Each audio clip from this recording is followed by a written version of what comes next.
Come play music.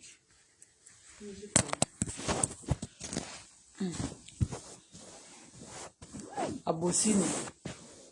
Yóò jẹ́ kéde yẹn máa fún.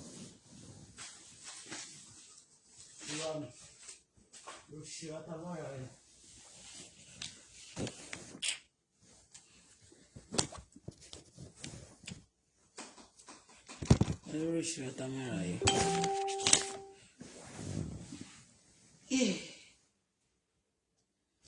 Ó ṣe mo kàn àwọn olórí ọ̀rẹ́ yẹn sí.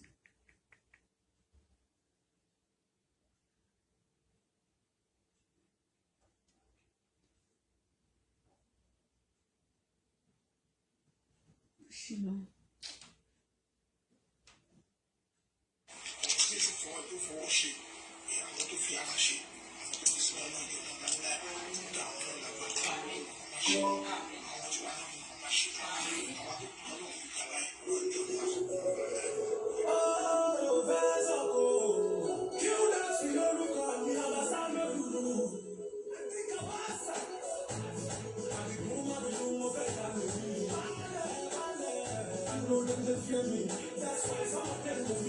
Mama play late. You say that's what you said now. Okay, Julie.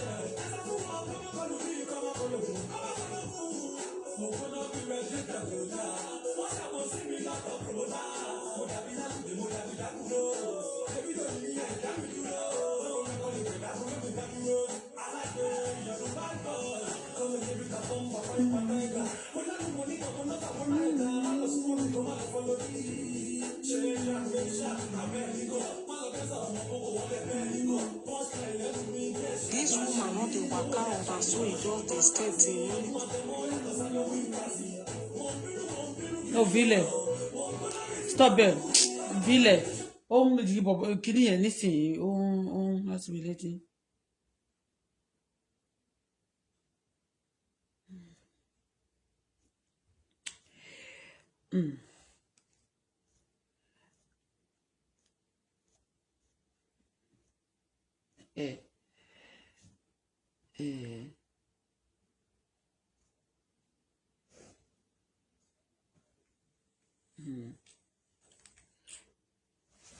Ẹjọ́ tó bá ti wọlé ẹ bá wa ṣí ẹ kí a gbọ́ a fẹ́ sọ̀rọ̀ sí àwọn nǹkan tí ó lọ báyìí. Mo rí ẹ bá wa ṣí ẹ o.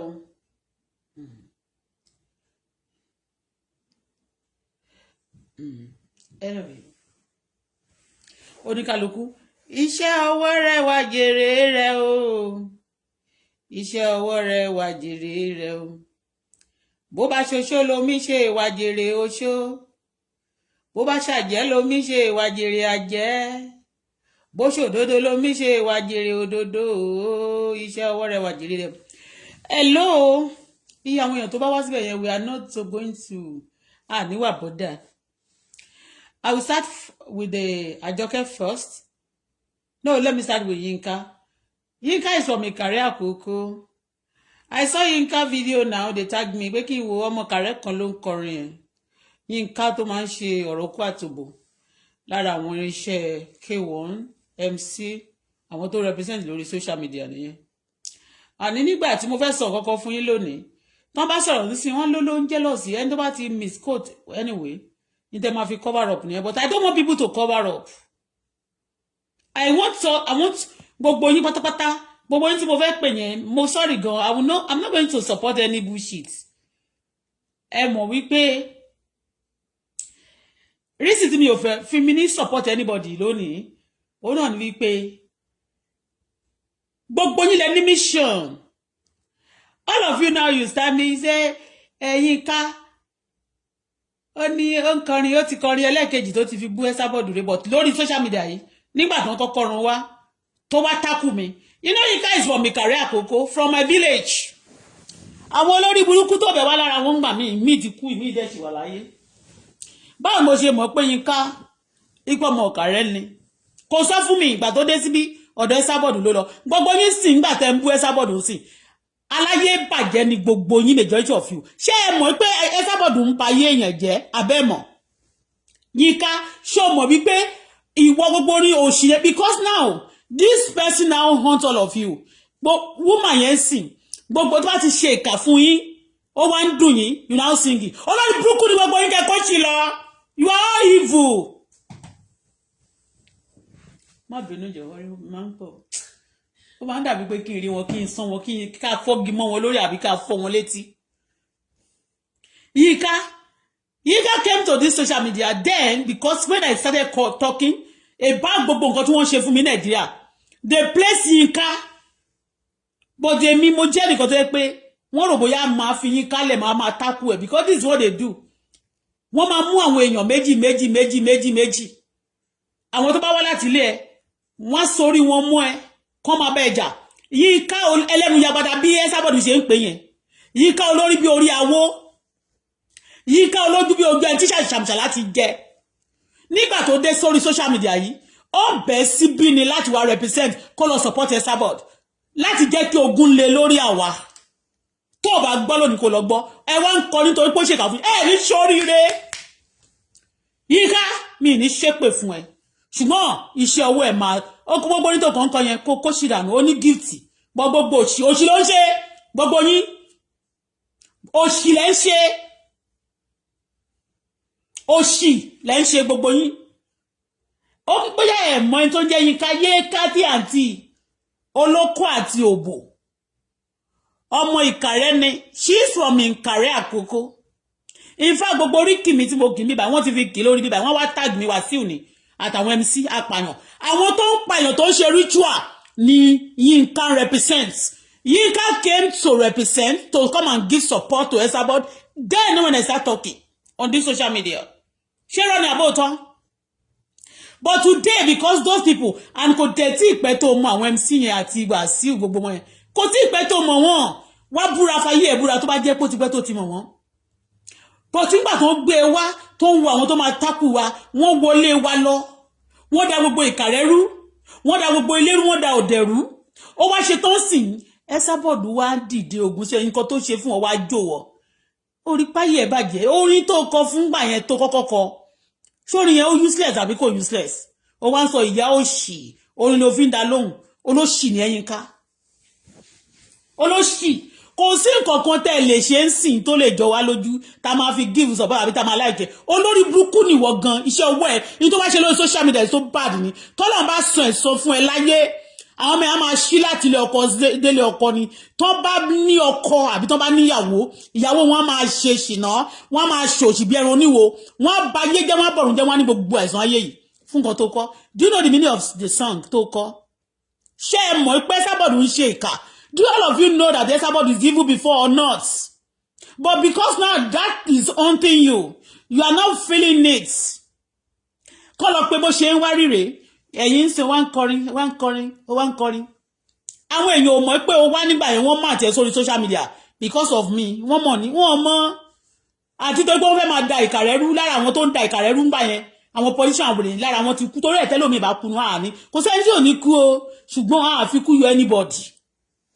Yinka bó ṣe ń pè ẹni mo pè yẹn o ṣé o mọ̀ pé òkú kọrin fún mi rí o dẹ̀ gbogbo mi dẹ̀ sọ pé mo fẹ́ kọrin fún mi àbí mo nídìí ẹ ṣé o mọ̀ pé wọ́n mọ̀ ní láti wá máa fi ẹnu àwọn kan àwọn ritualist tó ń bá ṣe náà àwọn apààyàn náà bá tó ń fi èèyàn ṣe ètùtù ló ń bá ṣe náà tẹ́mi lẹ́fù wo ni ẹnìkan ní kílẹ̀ ẹnìkan fi ṣorí tẹ́nìkan ò fi ṣorí ìbéèrè mi rèé fún ẹ kẹ kó sì dànù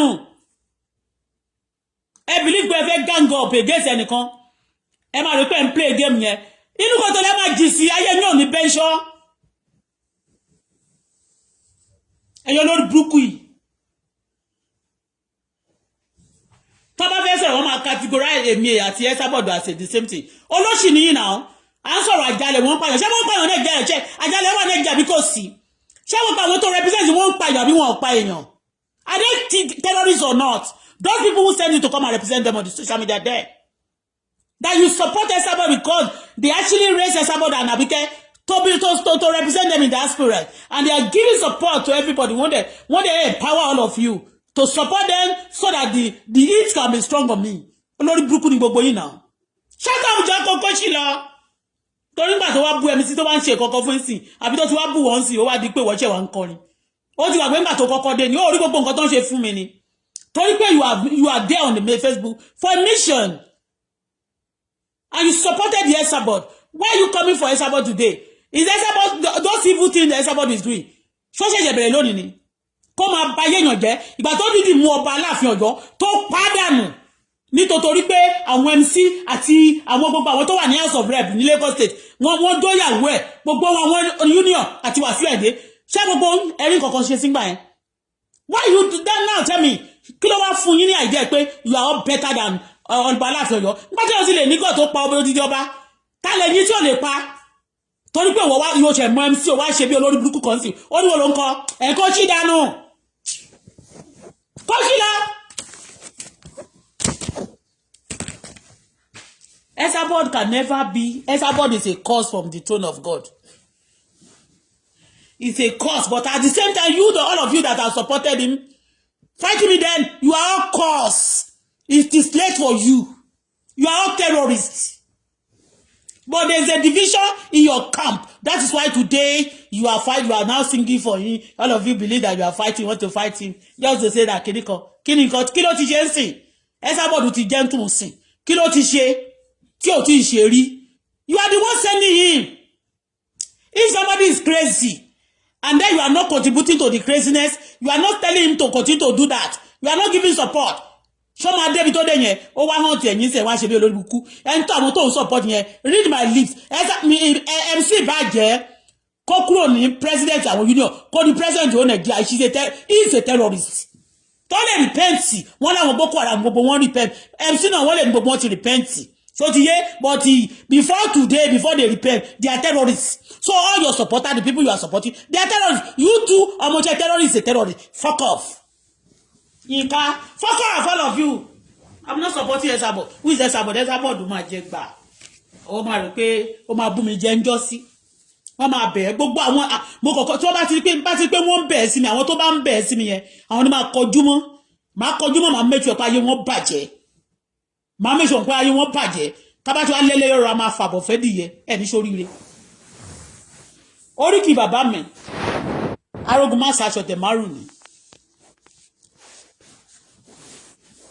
Yínká ó ní òṣìwò ní àwọn ìyá máa jèrè iṣẹ́ tí ìwọ ṣe sílẹ̀ lórí social media yìí tó bá jẹ́ ayé àwọn ọmọ ẹ̀ máa bàjẹ́ tó bá mọ̀ because some of you are mentally deranged you are crazy you don't know actually what you are doing so kí ló rò pé ó ṣe láyé ń sì tó dáa tó rò pé ọmọ ẹ̀ máa jẹ́ òun ṣépè fún àwọn ọmọ ẹ̀ nìyẹn. Esabod ń ba yé àwọn èèyàn jẹ́ kí ló ṣẹlẹ̀ tí ẹ fi fún Esabod lówó tí ẹ fi support Esabod tẹ́ ń kọrin fún tẹ́ gbé ní ìkàkùn gbogbo àgbáyé you supported him to destroy people's life ó wá kàn yín sí ẹ wá fẹ́ máa pretend pé ẹ supported you send him you send him ló búkú ní jẹ́ngbẹ́nu kó lọ́rọ̀ tiẹ̀ orí ẹ̀yẹn kò dùn kò tí ẹ̀ dùn aṣọ ẹ̀gbọ́n kò fit tiẹ̀ ìdí ẹ̀gbẹ́ báwo ló ṣe gbẹ síkọ́síkọ́ bẹ́yẹn ọmọ kàrẹ́mẹ̀ ń nára díẹ̀díẹ̀ ọmọ kàrẹ́mẹ̀ ń nára ìbọ̀bọ̀ bẹ̀ wá nípa àgbà náà ẹ̀ ṣe pé ẹ̀ give support gbẹ́rí gẹ́ bójú ọmọ kàrẹ́ jẹ́ olórí burúkú ọmọ rẹ̀ kọ́sí lọ́jà rẹ̀ ọmọ àlè.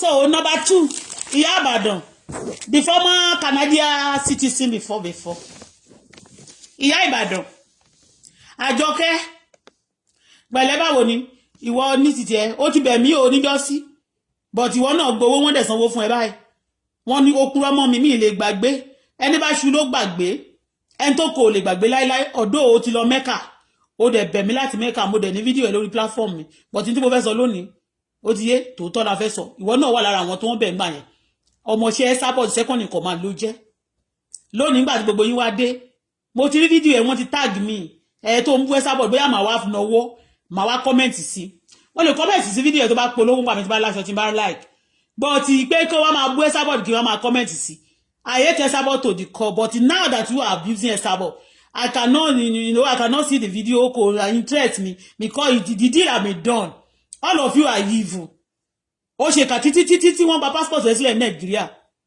ó wá ṣe pé ó mú PS home and property ta ni wọ́n gbé sórí social media yìí kémi kan tó dé sórí social media ní Esabod ti máa ń ba gbogbo business àwọn èèyàn jẹ́ because she want to be there alone ó lé àǹtí Àbíkẹ́ communication ó ba lórí social media ó jẹ́ ọ̀gá ẹ̀ ó jùlọ lọ́jọ́ orí ó lè wọlé ni. Only Wolemi with the support of Wasiu Ayinde and some terrorists of Nigeria in Nigeria Yoruba land. When I'm talking about terrorists, wọ́n ti tamper pẹ̀lú àwọn terrorists and so. Látọjọ́ tá ti ń sọ̀rọ̀ lọ́jọ́ tá ti dé sórí social media. We have been complaining about this guy that they are terrorists. They say they are not doing anything against them. Ọ̀tọ̀ níbi tí wọ́n lọ ń ṣiṣẹ́ sí. Ṣé káwa náà máa ní sùúrù ká má lè ní àlàáfíà nílẹ̀ Yorùbá ni. All these people don't say they repent yo, they will be killing secretly. Because when you Boko Haram, àwọn terrorists they want to repent yo, they are okay one, they are gbogbo wọn. I'm saying it, I'm not joking.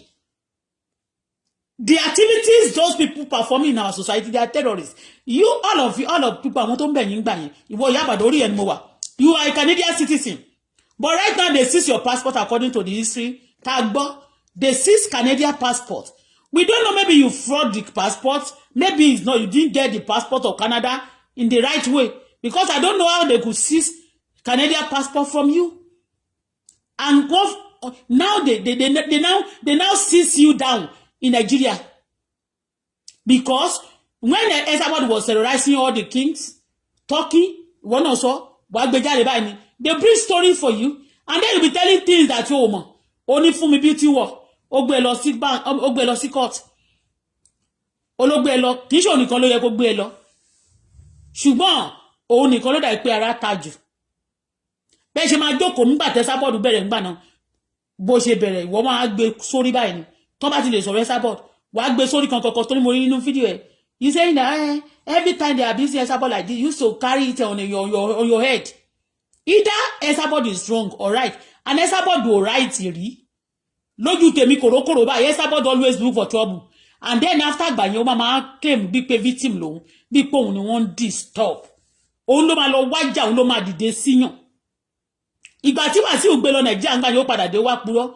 They both of them now say actually Wasiu invited me to Nigeria just for me to come and be speaking for APC. After they have they conducted the election. Election is finished. And that time he was speaking for Sowore.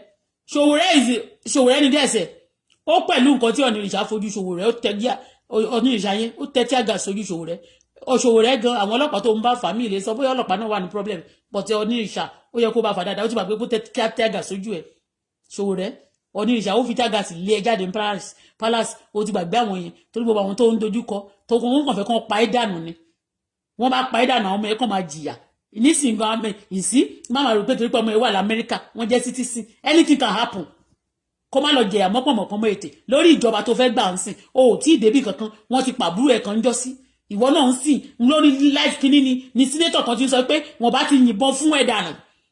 I don't want to be talking for you. I don't want because tẹ bá bẹ̀rẹ̀ sí tó bá bẹ̀rẹ̀ sí ní ayé yín láwọn bẹ́ẹ̀ tá bá jókòó sí bí táyé yín bá ti ta kókó a má máa rí ẹ̀yin lẹ̀ ní rí.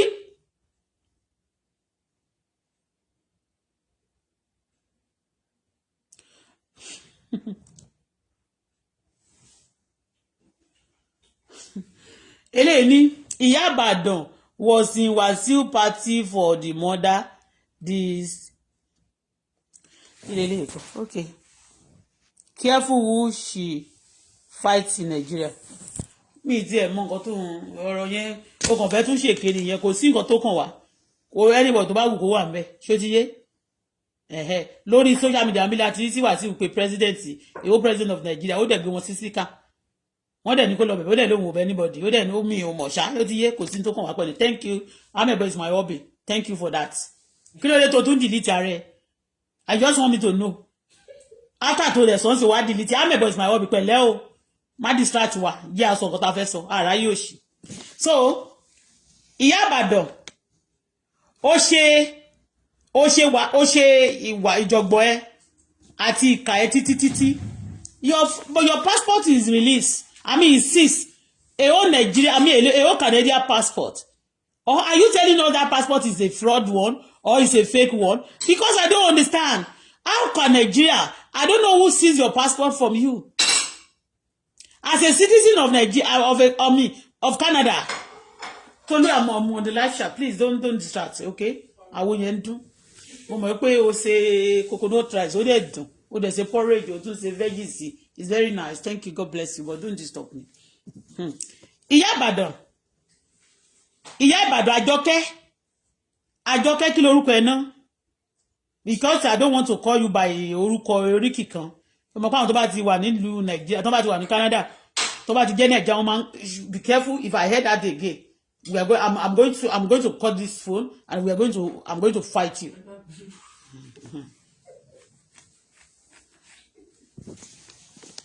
Iyabado. So you cause trouble, although some people will make you, they want to fẹ́ ṣe bí in Nigeria you are enjoying yourself. It's possible. A lot of activity, a lot of fraud, a lot of things is going on. And to track some people also, láti sọ pé kàn wá síbẹ̀. Your passport, you are a citizen of Canada. You do go to Nigeria for a long time. You've been in Canada for like nígbà tí o kò tó lọ bí 3 years ago. You left 3 years ago. Yeah, it's now 3 years ago. And then o sọ ngba yẹn o ṣe chat kan ó ní you have been in Canada for like 15 years. Or 12 years ngba yẹn. Now you go back to Canada so it might be 15 years or 16 àbí bẹ́ẹ̀ kọ́. But you traveled to Nigeria 3 years ago with Canadian passports.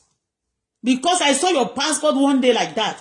You show it, you flaunt it on the media that this is Canadian passport. And it was the Canadian passport. You always travel with that Canadian passport and you traveled 3 years ago. Something happened to you. Tell.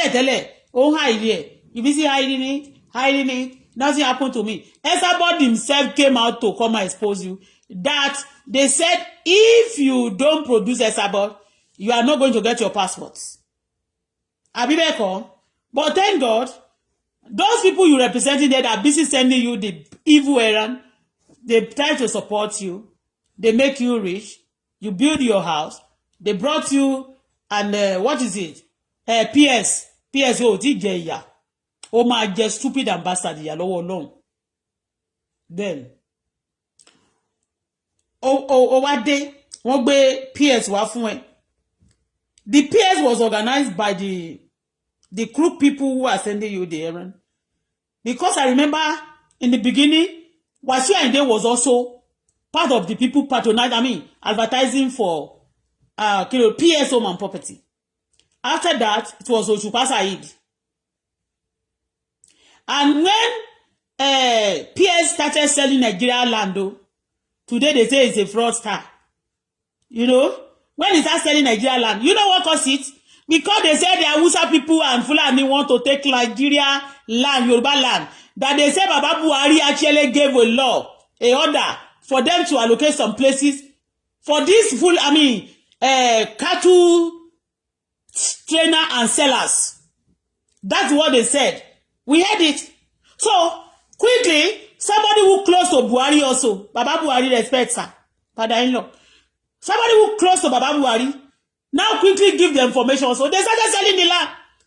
And PS home and property, part of the people they now use to represent them. And he told them Funio Albert was Iyabado because he already Iyabado carry on the operation by attacking line against some people because we are talking about Ajale and the bad things of these celebrities.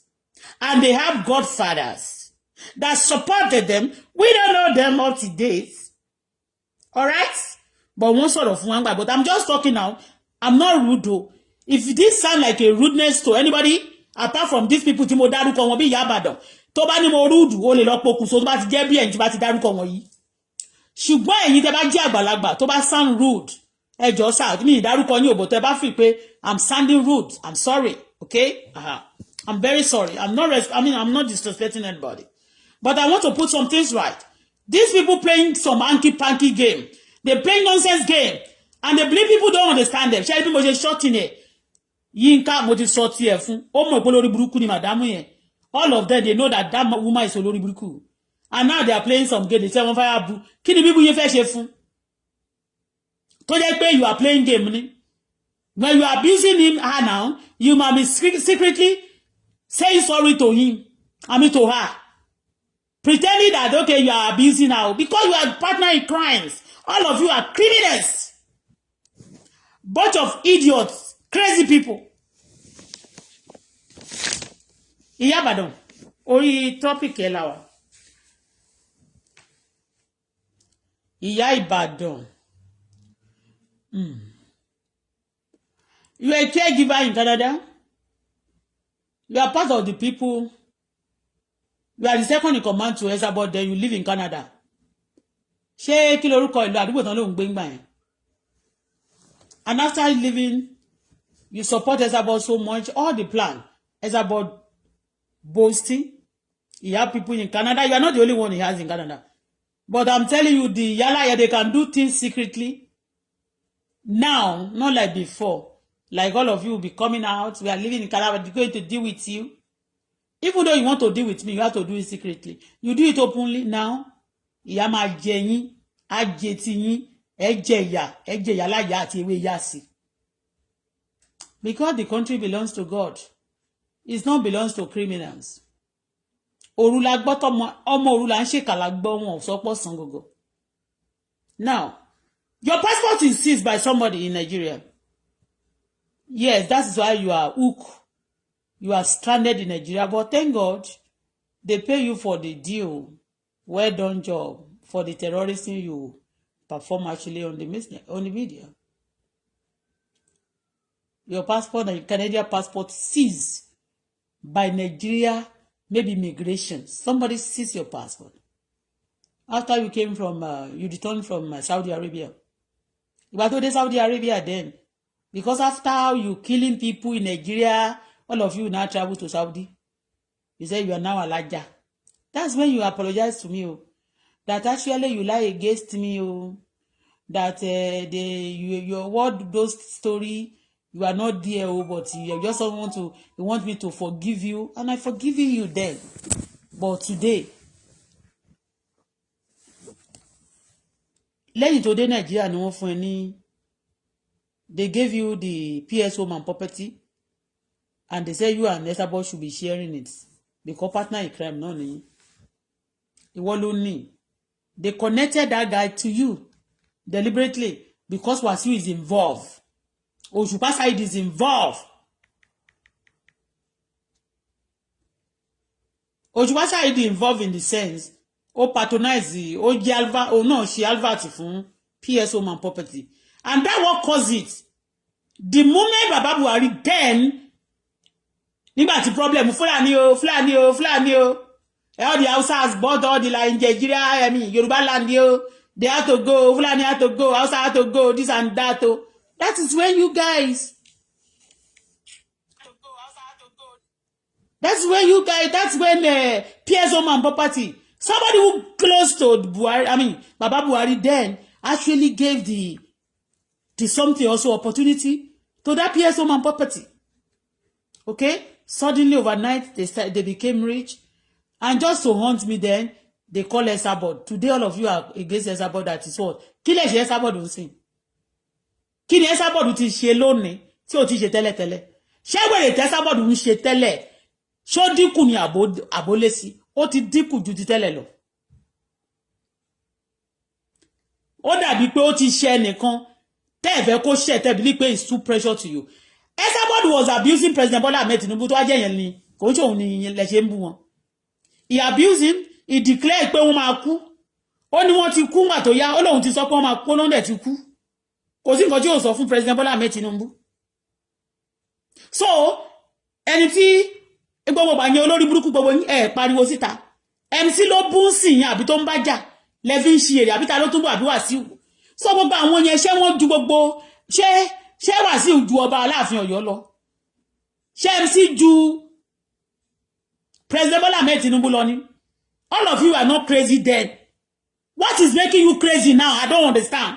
You are now seem like a bad person because of boo PS home and property. Or ìjà, I mean, ṣé rí ẹnikẹ́ni tí ó bá ti yan àlè, èpè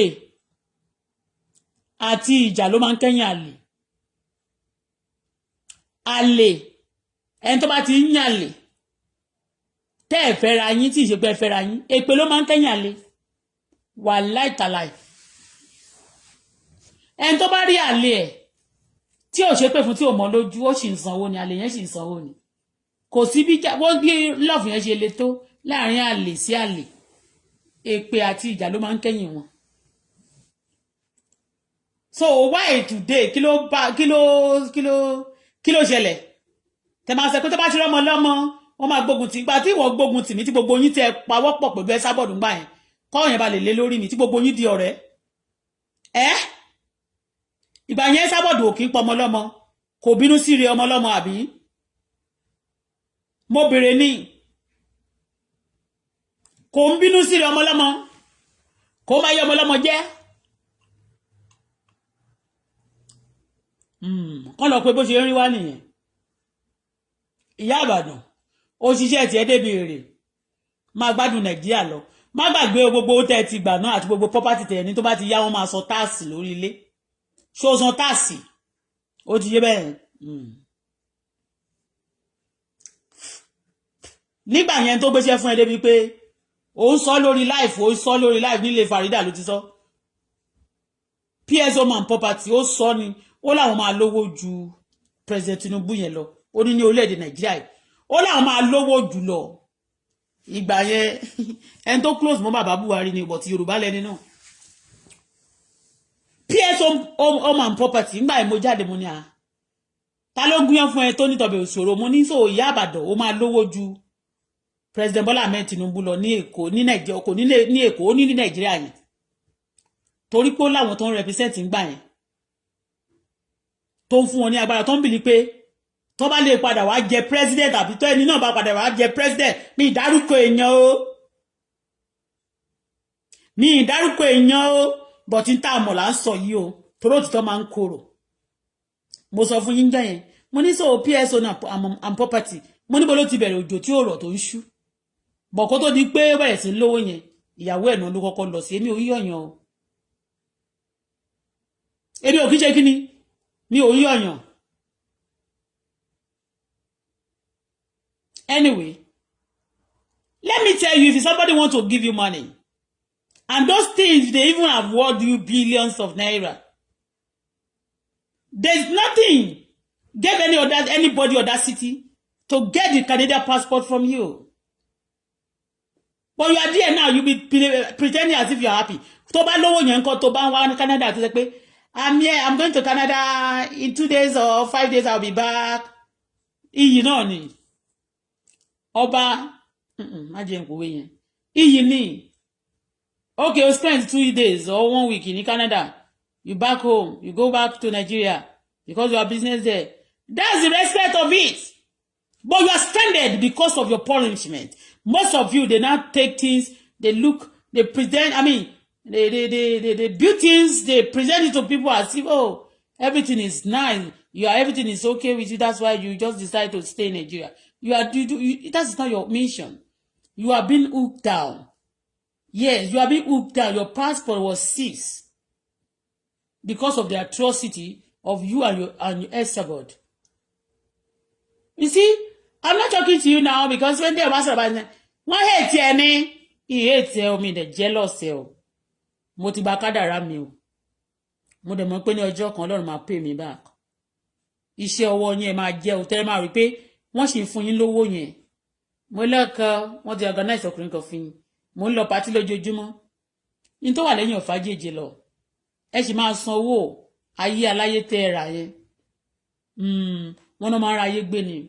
But aláyé tẹ́ ẹ lò láti kì í ṣe tèmi o. You are going to pay for whatever you are doing. Òní ilé dùn mi ò ṣépè for anybody. Whatever anybody sow, he will reap. By God's grace. But some of you now coming out today and saying, oh, Esabod. Oh, tí mo pé Esabod ń fèrú gbàbùkún. So he's paying all of you. Ìwọ Ìyá Ìbàdàn. Ó ní gbogbo owó tó yẹ kán fún ọ. Esabod gbà ó tún wá léwọ̀ sẹ́yìn àbí bẹ́ẹ̀ kan. Okay, kó ṣoore fún yàn kó pèyàn kó wá jẹun, kó dìyàn lọ́wọ́ mú. Ṣó ti mọ bó ṣe rí nsìn àbí bẹ́ẹ̀ kan. Ṣó dùn wọ àbó dùn mọ́ ẹ. Sọ fún mi, ṣó dùn mọ́ ẹ ni àbó dùn ẹ? Ṣó dùn mọ́ ẹ ni àbó dùn ẹ? Ó dùn mọ́ ẹ. Ṣó dùn ẹ ni àbó dùn mọ́ ẹ? Kó pèyàn kó wá jẹun. During that time yẹn tèmi pé àwọn èèyàn gbogbo àlàyé tèmi ṣe fún yín nìyẹn lórí mídíà yìí. It to you is nothing. Ó wá di ẹ̀yin lẹ́nìí. Ẹ̀yin wá sọ̀rọ̀ tẹ́ bá tún sọ̀rọ̀. Tẹ́ bá máa pàtẹ́wọ́ fẹ́ Sábọ̀dù láyé yín ò ní dá. ayé yín kò ní dá tẹ́ bá máa pàtẹ́wọ́ fún lọ gbogbo ẹ̀yin tẹ́ ń bú ń sìn orí yín burú kí lẹ sábọ̀dù ti ń ṣe tẹ́lẹ̀tẹ́lẹ̀ tí ò ṣe ń sìn orí yín ó ti burú dànù Ìyá Ìbàdàn it's a taboo you could not ó yẹ kó lè pariwo síta pé at least ẹ fún mi passport mi tán bá bí ẹrẹ bèrè passport to Canada it's a taboo for any country to seize anybody's passport. In fact, if you don't need of that passport again, you have to submit it back to their country. You have to do what? You have to submit back the passport to the Canadian embassy, not to anybody to seize it. But that time, yeah, you already been reported also. I report you also. I help Nigerian government and Canadian government also. That somebody say he can go to the mafia, he can destroy any life he wanted, and he has some representative in Canada also. And second in command, you take the country of Nigeria, Canadian country. You take Canadian country. This is our country. You take it for granted. You said nothing can happen. You're a citizen. You busy terrorizing. And I reported you to police.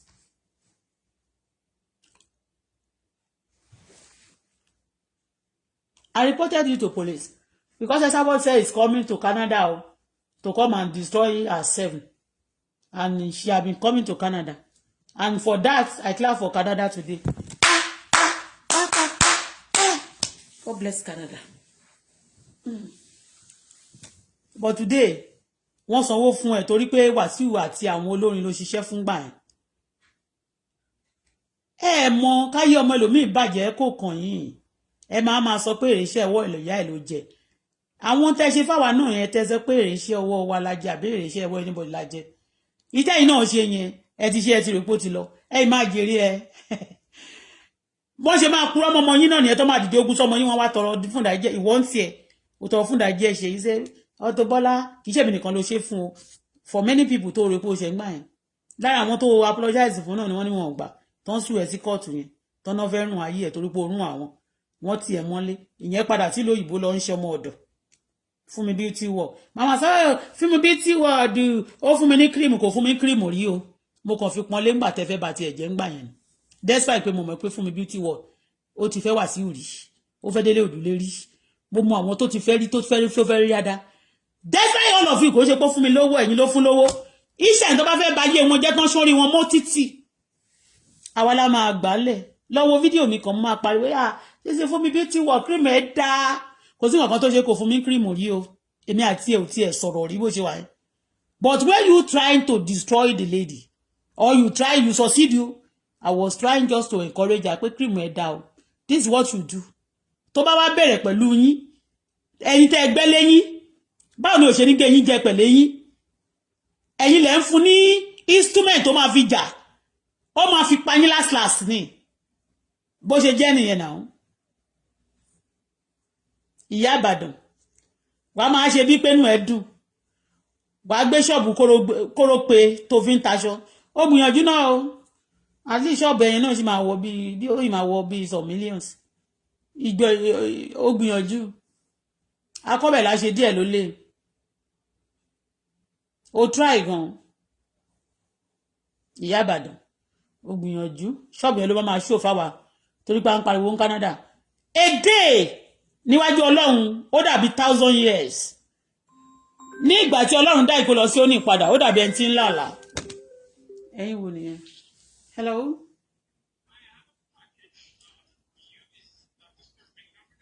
Okay. Hold on. Sarah, somebody have something for you. Nobody wants to take to you. Quickly. Hold on for her. Okay. Because if I go down, we are going to go all one day and to respect me.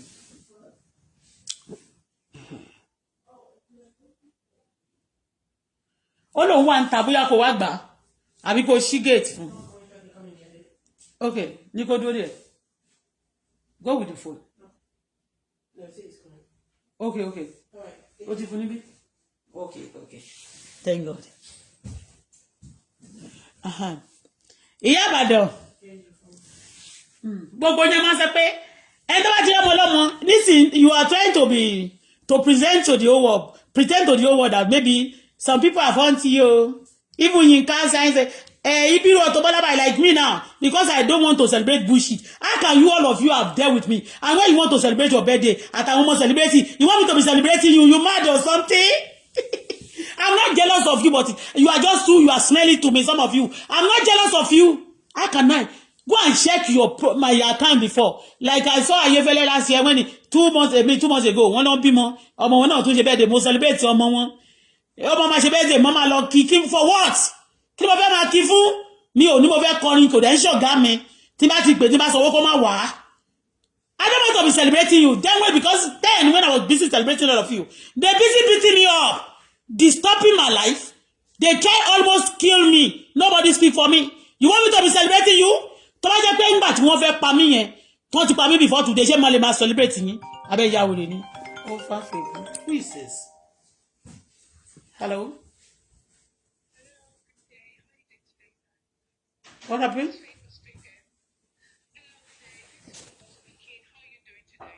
What happened?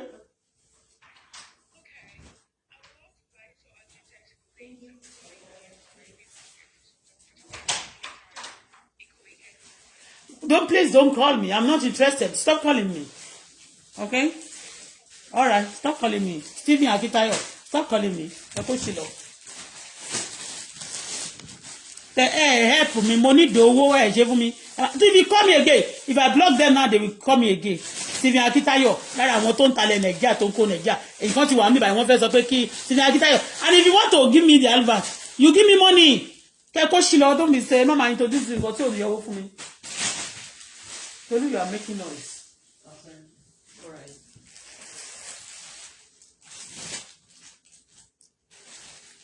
Ẹ má bínú ẹ jọ̀ọ́. Wọ́n make noise in me.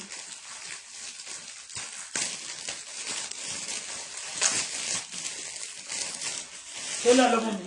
Yes.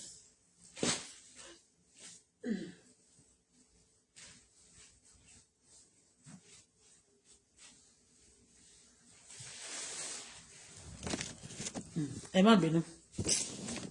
Steve Akitayo ni kan ba lè máa polówó lórí ọ̀dọ̀ mi lọ́fẹ̀ẹ́. Ẹ kú sí lọ jàre. They won't give you money. They just want to see me like a fool. Ní sórí rẹ̀ ni. Àbọ̀dí bàtí ó máa lọ ṣoògùn. Mi lè ṣoògùn tó rí yín. Mi lè di babaláwo mi lè di olórí burúkú kan. If you are not natural and you cannot love pure and natural thing. Tó jẹ́ pé wọ́n gbọ́dọ̀ lọ kànjọ́ lórí yín kẹ́ tó lè fihàn lówó. Then go to hell. I'm not for you, you are not for me. Don't disturb me. Tí bá ti pè yín, tí bá ti block wọn, smart love mi pè mí. Stop calling me, jọ̀ọ́.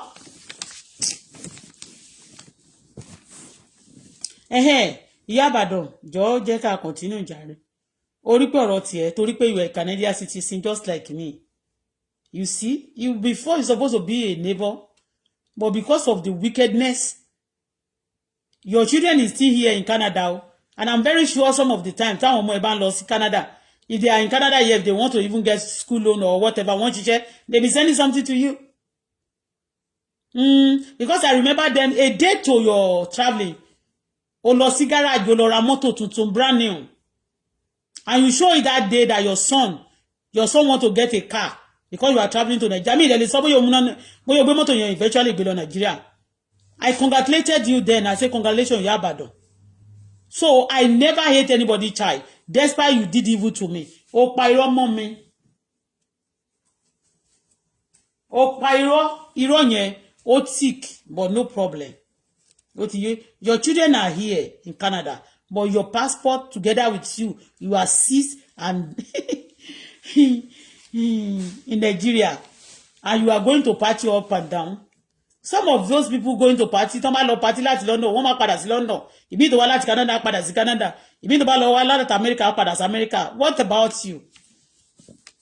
Torí pé ṣọ́ọ̀bù òṣì kan tán bá ti báyé yín jẹ́ tán máa kó aṣọ àwìn náà máa wà ní ṣọ́ọ̀bù. Oríṣiríṣi ebá tẹ̀ máa ṣàṣọ àwìn bẹ́ẹ̀. They pay you back. Wọ́n sọ pé ẹni yẹn fún yín ní 50 million.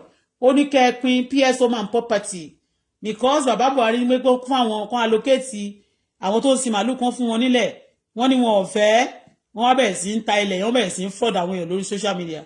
And majority owó tán tó ń fraud yẹn náà gbà mí They will share all the money they spent. I mean, they stole. All the money stolen.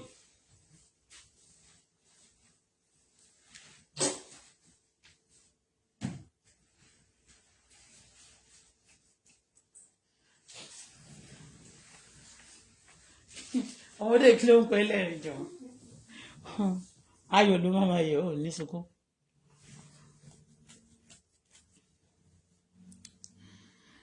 Because of even the money they are giving to many people on the social media. This is how they do the business, eh? They gave PS home and property to be selling the land, not him alone. Irú Mr. Stephen Akitayo yẹn sìn. Òun ti pẹ́ ní máa yẹn ti pẹ́ gan. Olówó big olówó ni. Ó dẹ̀ láwọn olówó tó represent náà ní Nàìjíríà tán kó sọ́wọ́ ẹ̀ ṣó ti yé. Ìyẹn dá wọn. But I don't want anybody to be using me.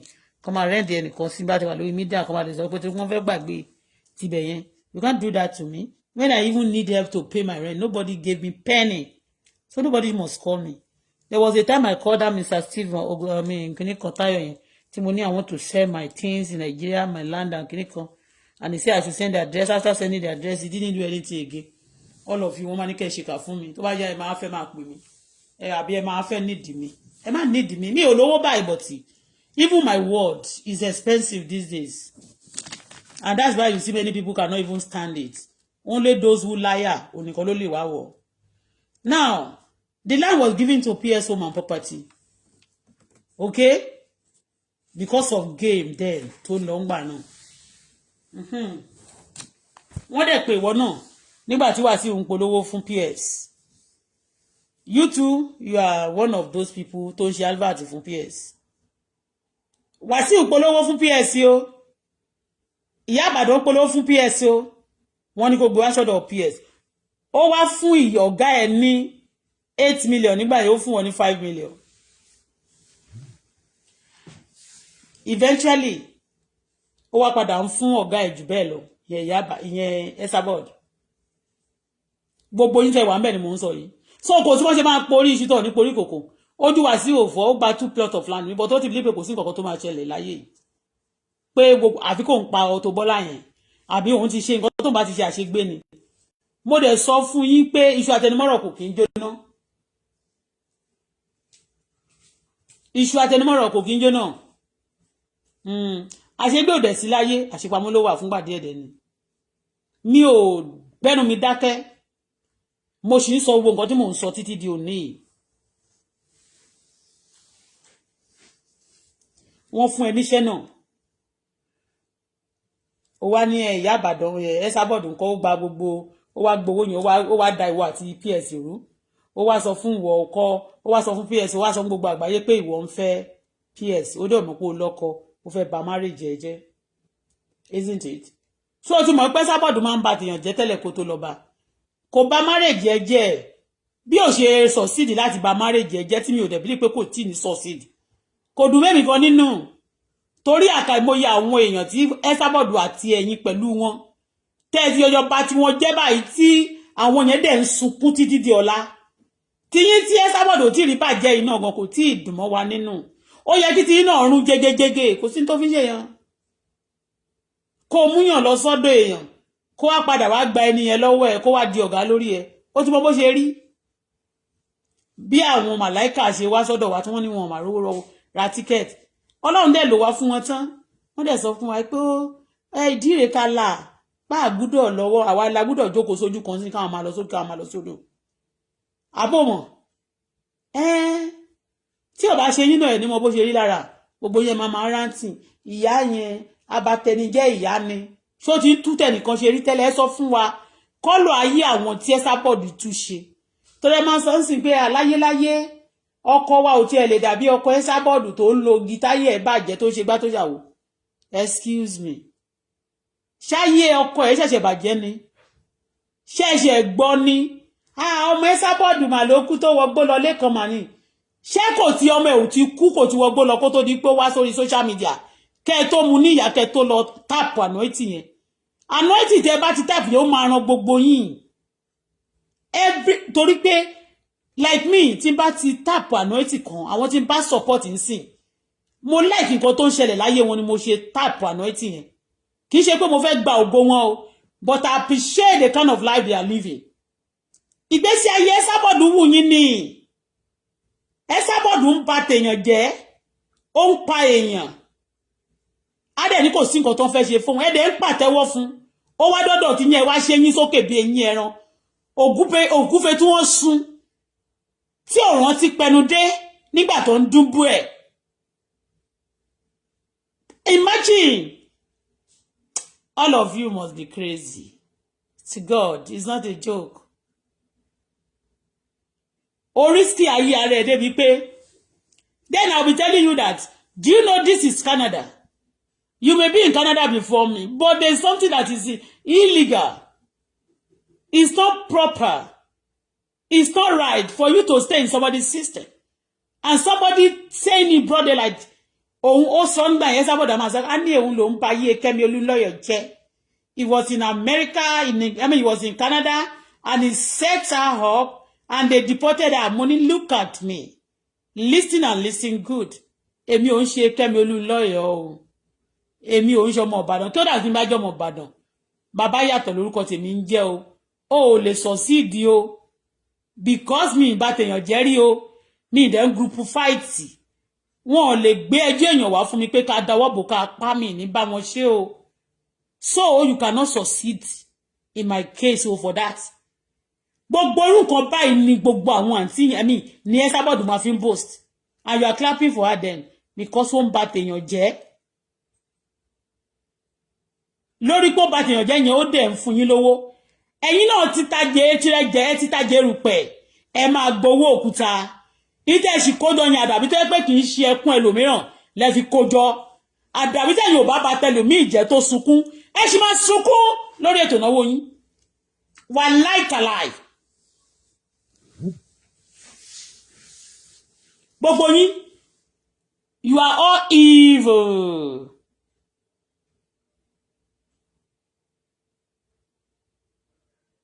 Wàá máa ṣe bí pé inú ẹ dùn. Wàá máa ṣó aṣọ ẹ máa gbogbo yẹn máa ṣó aṣọ pé you are stable. You are settled. In Nigeria now you just enjoy yourself. You go to party. You get money to òṣìṣẹ́ fún. Because a lot of fraud going on. And I want to explain how they get money. Those people even investing in that Esabod thing. They are also money, systematically the money that they kept in abroad.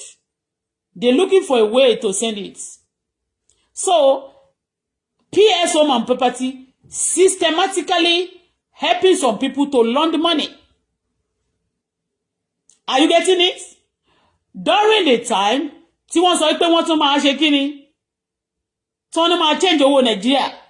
A lot of people systematically wá rí pé estate agent wá pọ̀. Estate agent. We are selling how? We are selling land. Because a lot of people want to systematically loan their money.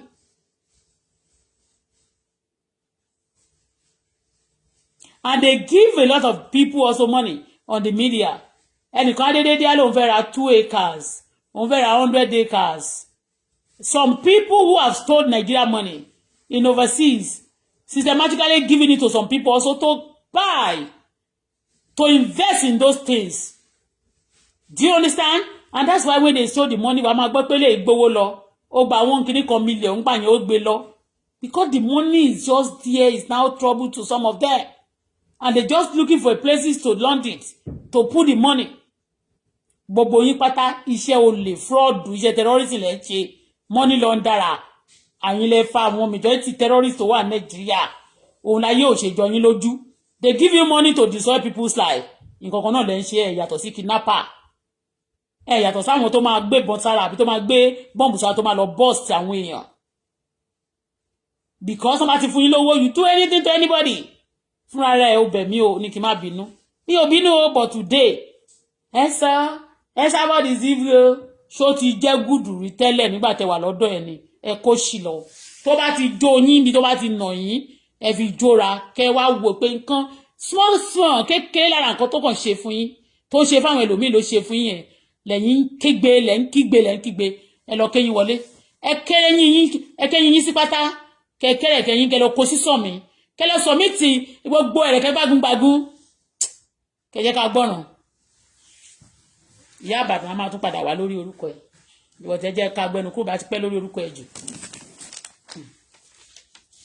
tó bá ti yá kẹ́ máa ṣòwò abẹ́ ṣe ń ta o ìgbò ṣọ́ọ̀bù yín ṣọ́ọ̀bù àwọn kan ló ní fátìrì yẹn o ẹlòmíín wà ọmọ kékeré ni ó ní fátìrì ó ju ilé iṣẹ́ tó ní yẹn lọ so tẹ́ bá fi hàn wá pé ẹ wo àwa ọkàn wa balẹ̀ ní nàìjíríà ń bí wẹ́ẹ́ máa wà Canada ṣé ń gbà yẹn ìwọ lè sọ pé àwa ń practice terrorism ṣé ẹ̀ practice ẹ̀ ni ṣé mo parọ́ mọ́ yín ni ta ló bàyé jẹ́ nú ẹ̀yin àtàwa èmi mò ń sọ ìyá kan ló bẹ̀yìn àti Ẹsábọ̀dù ẹ ti gbọ́ orí kan ka èmi àti Ẹsábọ̀dù papọ̀ wọn ò lè kà wá pọ̀ ẹni bá lè sọ pé èmi ń bínú ọmọ ọlọ́mọ kò ní dáa fún yín ọmọ yín ò ní ṣoríire ọmọ yín yẹn gọgọ kò wá ní ṣoríire nítorí pé parọ́ mọ́ mi ni yóò ń bínú ọmọ ọlọ́mọ àkàìmọye àwọn ọmọ ọlọ́mọ tí mo ń gbàdúrà fún táwọn ọmọ wọn dẹ̀ ń ṣe àwọn irú bàbá wọn àti yálàyà wọn ń ṣépè fọmọ tàwa tó fẹ́ káyé tiwa bàjẹ́ olórí burúkú ní ìnà tẹ́ bá ti fẹ́ jẹun ẹ máa gbé ọ̀bọ ẹ máa gbé fájá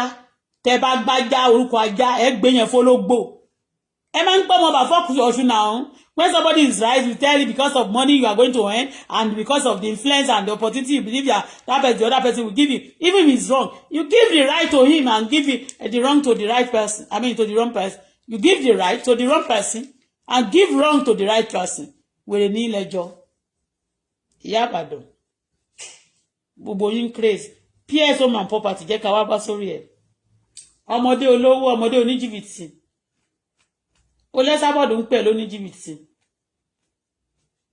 ó lè jẹ́ gbogbo tẹ́ǹsán yóò dà pé game ni torí majority of you want me to talk about it kọ́ máa lè mú mo ń jealous yín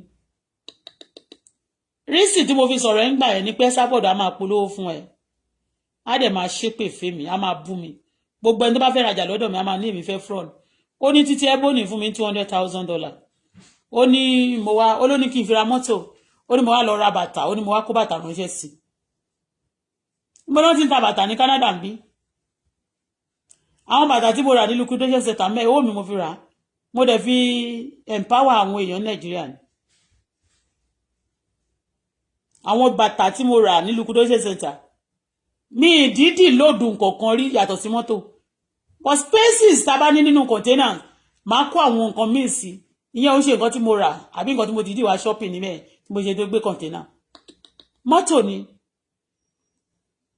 bàtà tí mo kó ń gbà yẹn I use those shoes just to empower some people in Nigeria all of them ibi náà ló máa fi san fún wa kò dẹ̀ sẹ́ni tó empower mi títí Ebony ò fún mi lówó kò dash mi lówó wá ra mọ́tò ni gbogbo mọ́tò wọn dẹ̀ ni mo kó fún wọn ó tún wá cause problem láyé mi bóyá wọ́n ní kó fún mi lówó torí mo gbọ́ pé wọ́n ní kó fún mi lówó ńgbà tí mo pariwo say no to killing say no to terrorists yẹn actually people want me to shut up ńgbà yẹn mo kò fowó jíṣẹ́ bẹ́ẹ̀ ni wọ́n ní bóyá ní kó fún mi lówó torí mo gbọ́ tí wà bàbá wọ́n ní wọ́n fún Wàsíù ṣàgbà oríṣiríṣi nǹkan lórí gbà yẹn you understand kò fún wọn fowó jíṣẹ́ wọ́n ra mọ́tò ní wọ́n fẹ́ mi lówó and these people because some people have collected money on my name and that's why somebody was saying that so that they be thinking that I misuse the money. Do you think I will have ordinary cash 100,000 ODD? I will pay deposit for my house. I will use part of the money going to be trading, to be doing business. Kò ní tán, kì í ṣe rọ́. So títí ò fún mi lówó, àǹtí yẹn tún fà títí torí mi ń gbóná yẹ kí n máa ṣépè fún wọn. But let me just forget about it. Wọ́n fún mi, and that's why somebody is saying it. And that's why I also know that somebody somewhere said they should actually give me money. But the money was not given to me. Instead of that, they sued me to court.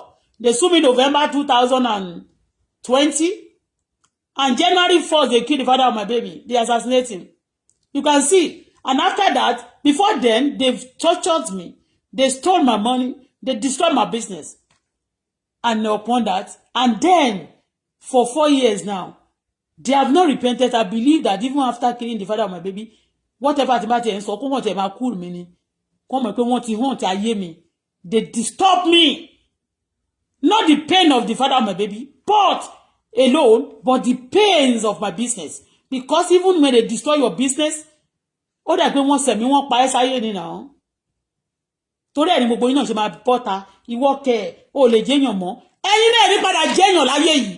Lágbára Ọlọ́run máa ṣìgèrè iṣẹ́ ọwọ́ yín torí bẹ́ẹ̀ kẹ́ lọ kó ṣì wọlé PS home and property ọmọdé olè bí ẹni tó bá ṣòwò ṣe ń pè é ó máa ń pè é ní widower èmi ò ṣe widower náà bàbá ọmọ mi wọ́n pa ni o àwo òṣògùn owó àwọn tó dẹ̀ pa ẹ̀dẹ̀ mọ̀ wọ́n ó ti yé yín wọ́n pa ni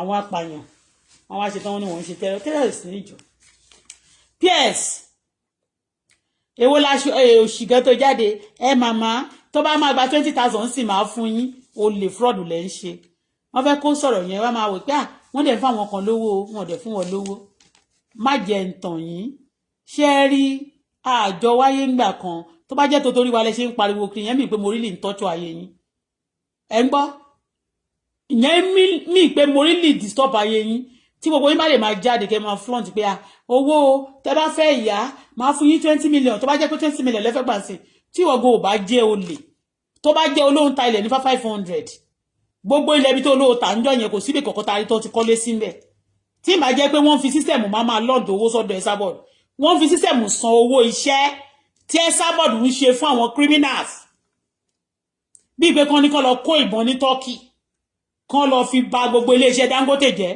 gbogbo plan yín nìyẹn tẹ́lẹ̀tẹ́lẹ̀ because you believe that is an Hausa man kò sí orúkọ tẹ́ ẹ̀ tí ì pé because èmi náà wà lórí social media ń bí I'm here I'm also a blogger not ordinary blogger also a big blogger activist tó gbóná ni mí a one man mopo tí mi ò ní any group and I don't bow for any bullshit but I stand on the truth and I love to speak for people when I know they don't even know what their problem look like. And also, whatever you sow, people you surely pay, you surely reap. Some people, I believe it also, God show me that some people also fighting for me. They also want me to go back to my faith. And they really fight. If not, if everybody have concluded on my case, I won't be the one speaking today. But I give thanks to God. PS ọmọdé olè bí ọ̀gá ẹ̀ ṣe pé àbí customer partner ìwọ nìkan kọ́ ló sì máa jẹ gbà àti ọ̀gá ẹlẹ́dẹ̀ tó wà ń bàdàn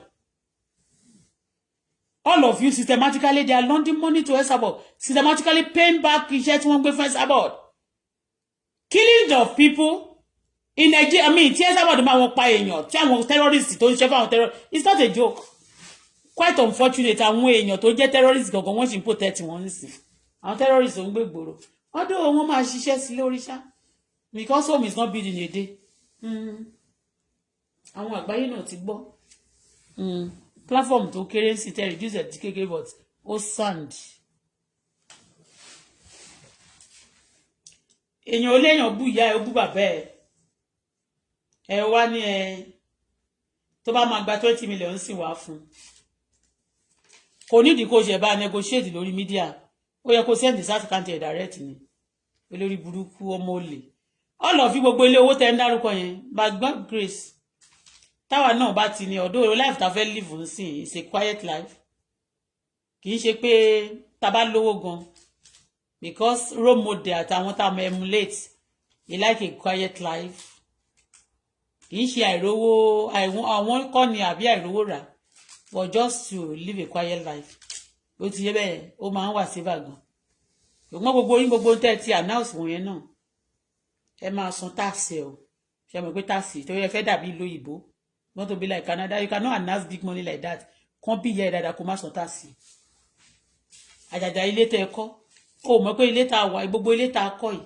tàmí tá rà ní Canada tá máa ń rent ní Canada yìí they will give you paper they remove tax you pay tax every month every money you pay my landlord will pay tax to the government I will file the tax kò tí send the tax tọdún ìsinmi báwo yẹ kó ti send ẹ torí ilé ẹ mo ti lò gbogbo ọdún tó kọjá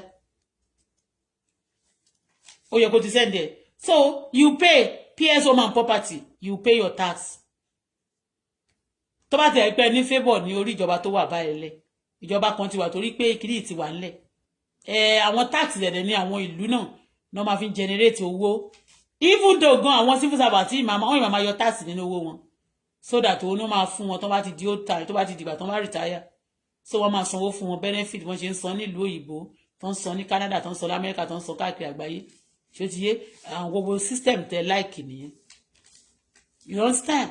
You call for it. Shotiye, and we have to build it together. PS home and property. Taba sọ̀rọ̀ yẹn tí ma fẹ́ kàn sọ̀rọ̀ yín. A máa ní Auto-Bola yẹn tó bá ti lọ mọ lọ́mọ tó ṣe oríire inú máa bí. Ẹni tó bá tún ti parọ́ mọ́ mi ṣọ̀pọ̀nà ló máa parí tọmọtọmọ. Ìgbóná Ọlọ́run á da ìgbóná sílé ẹ̀. Èmi ò rọ́mọ lọ́mọ kí n bínú rí o.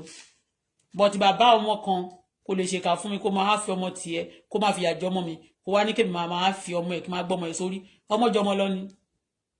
Ẹ̀yin aláyé bàjẹ́ ọmọ kan lè mí tẹ́yìn pọ̀wọ́ pọ̀tẹ́ sí ogun tì mí.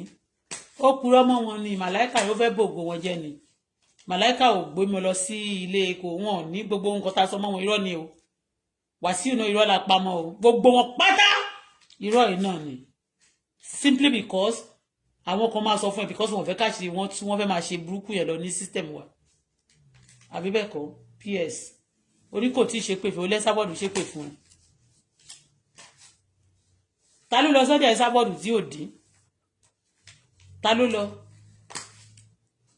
sọ́dọ̀ Ẹ̀sàbọ̀dù tí ò dín? Tẹ́ bá pé lọ ẹ̀ ní pé bọ̀. Ẹ bá pé lọ ìyá Ìbàdàn gan lọ sọ́dọ̀ Ẹ̀sàbọ̀dù ó jẹ́ second in command.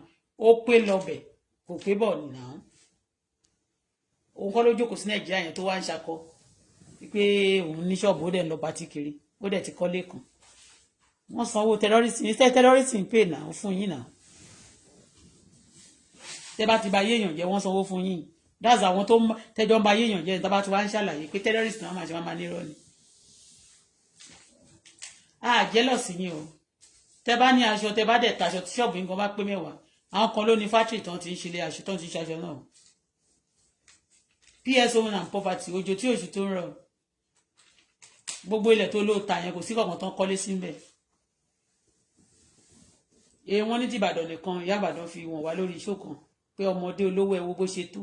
Mo ló ti bẹ̀rẹ̀ tí màá jẹ Nàìjíríà la máa dédé ti réyàn tí òjò tí òní ṣútà kan dédé máa rọ̀. Á kàn máa rọ̀ ni. Because àti ní ìjọba wa ò tí bẹ̀rẹ̀ sí rí sí yín. Tí ìjọba Nàìjíríà bá bẹ̀rẹ̀ sí rí sí yín.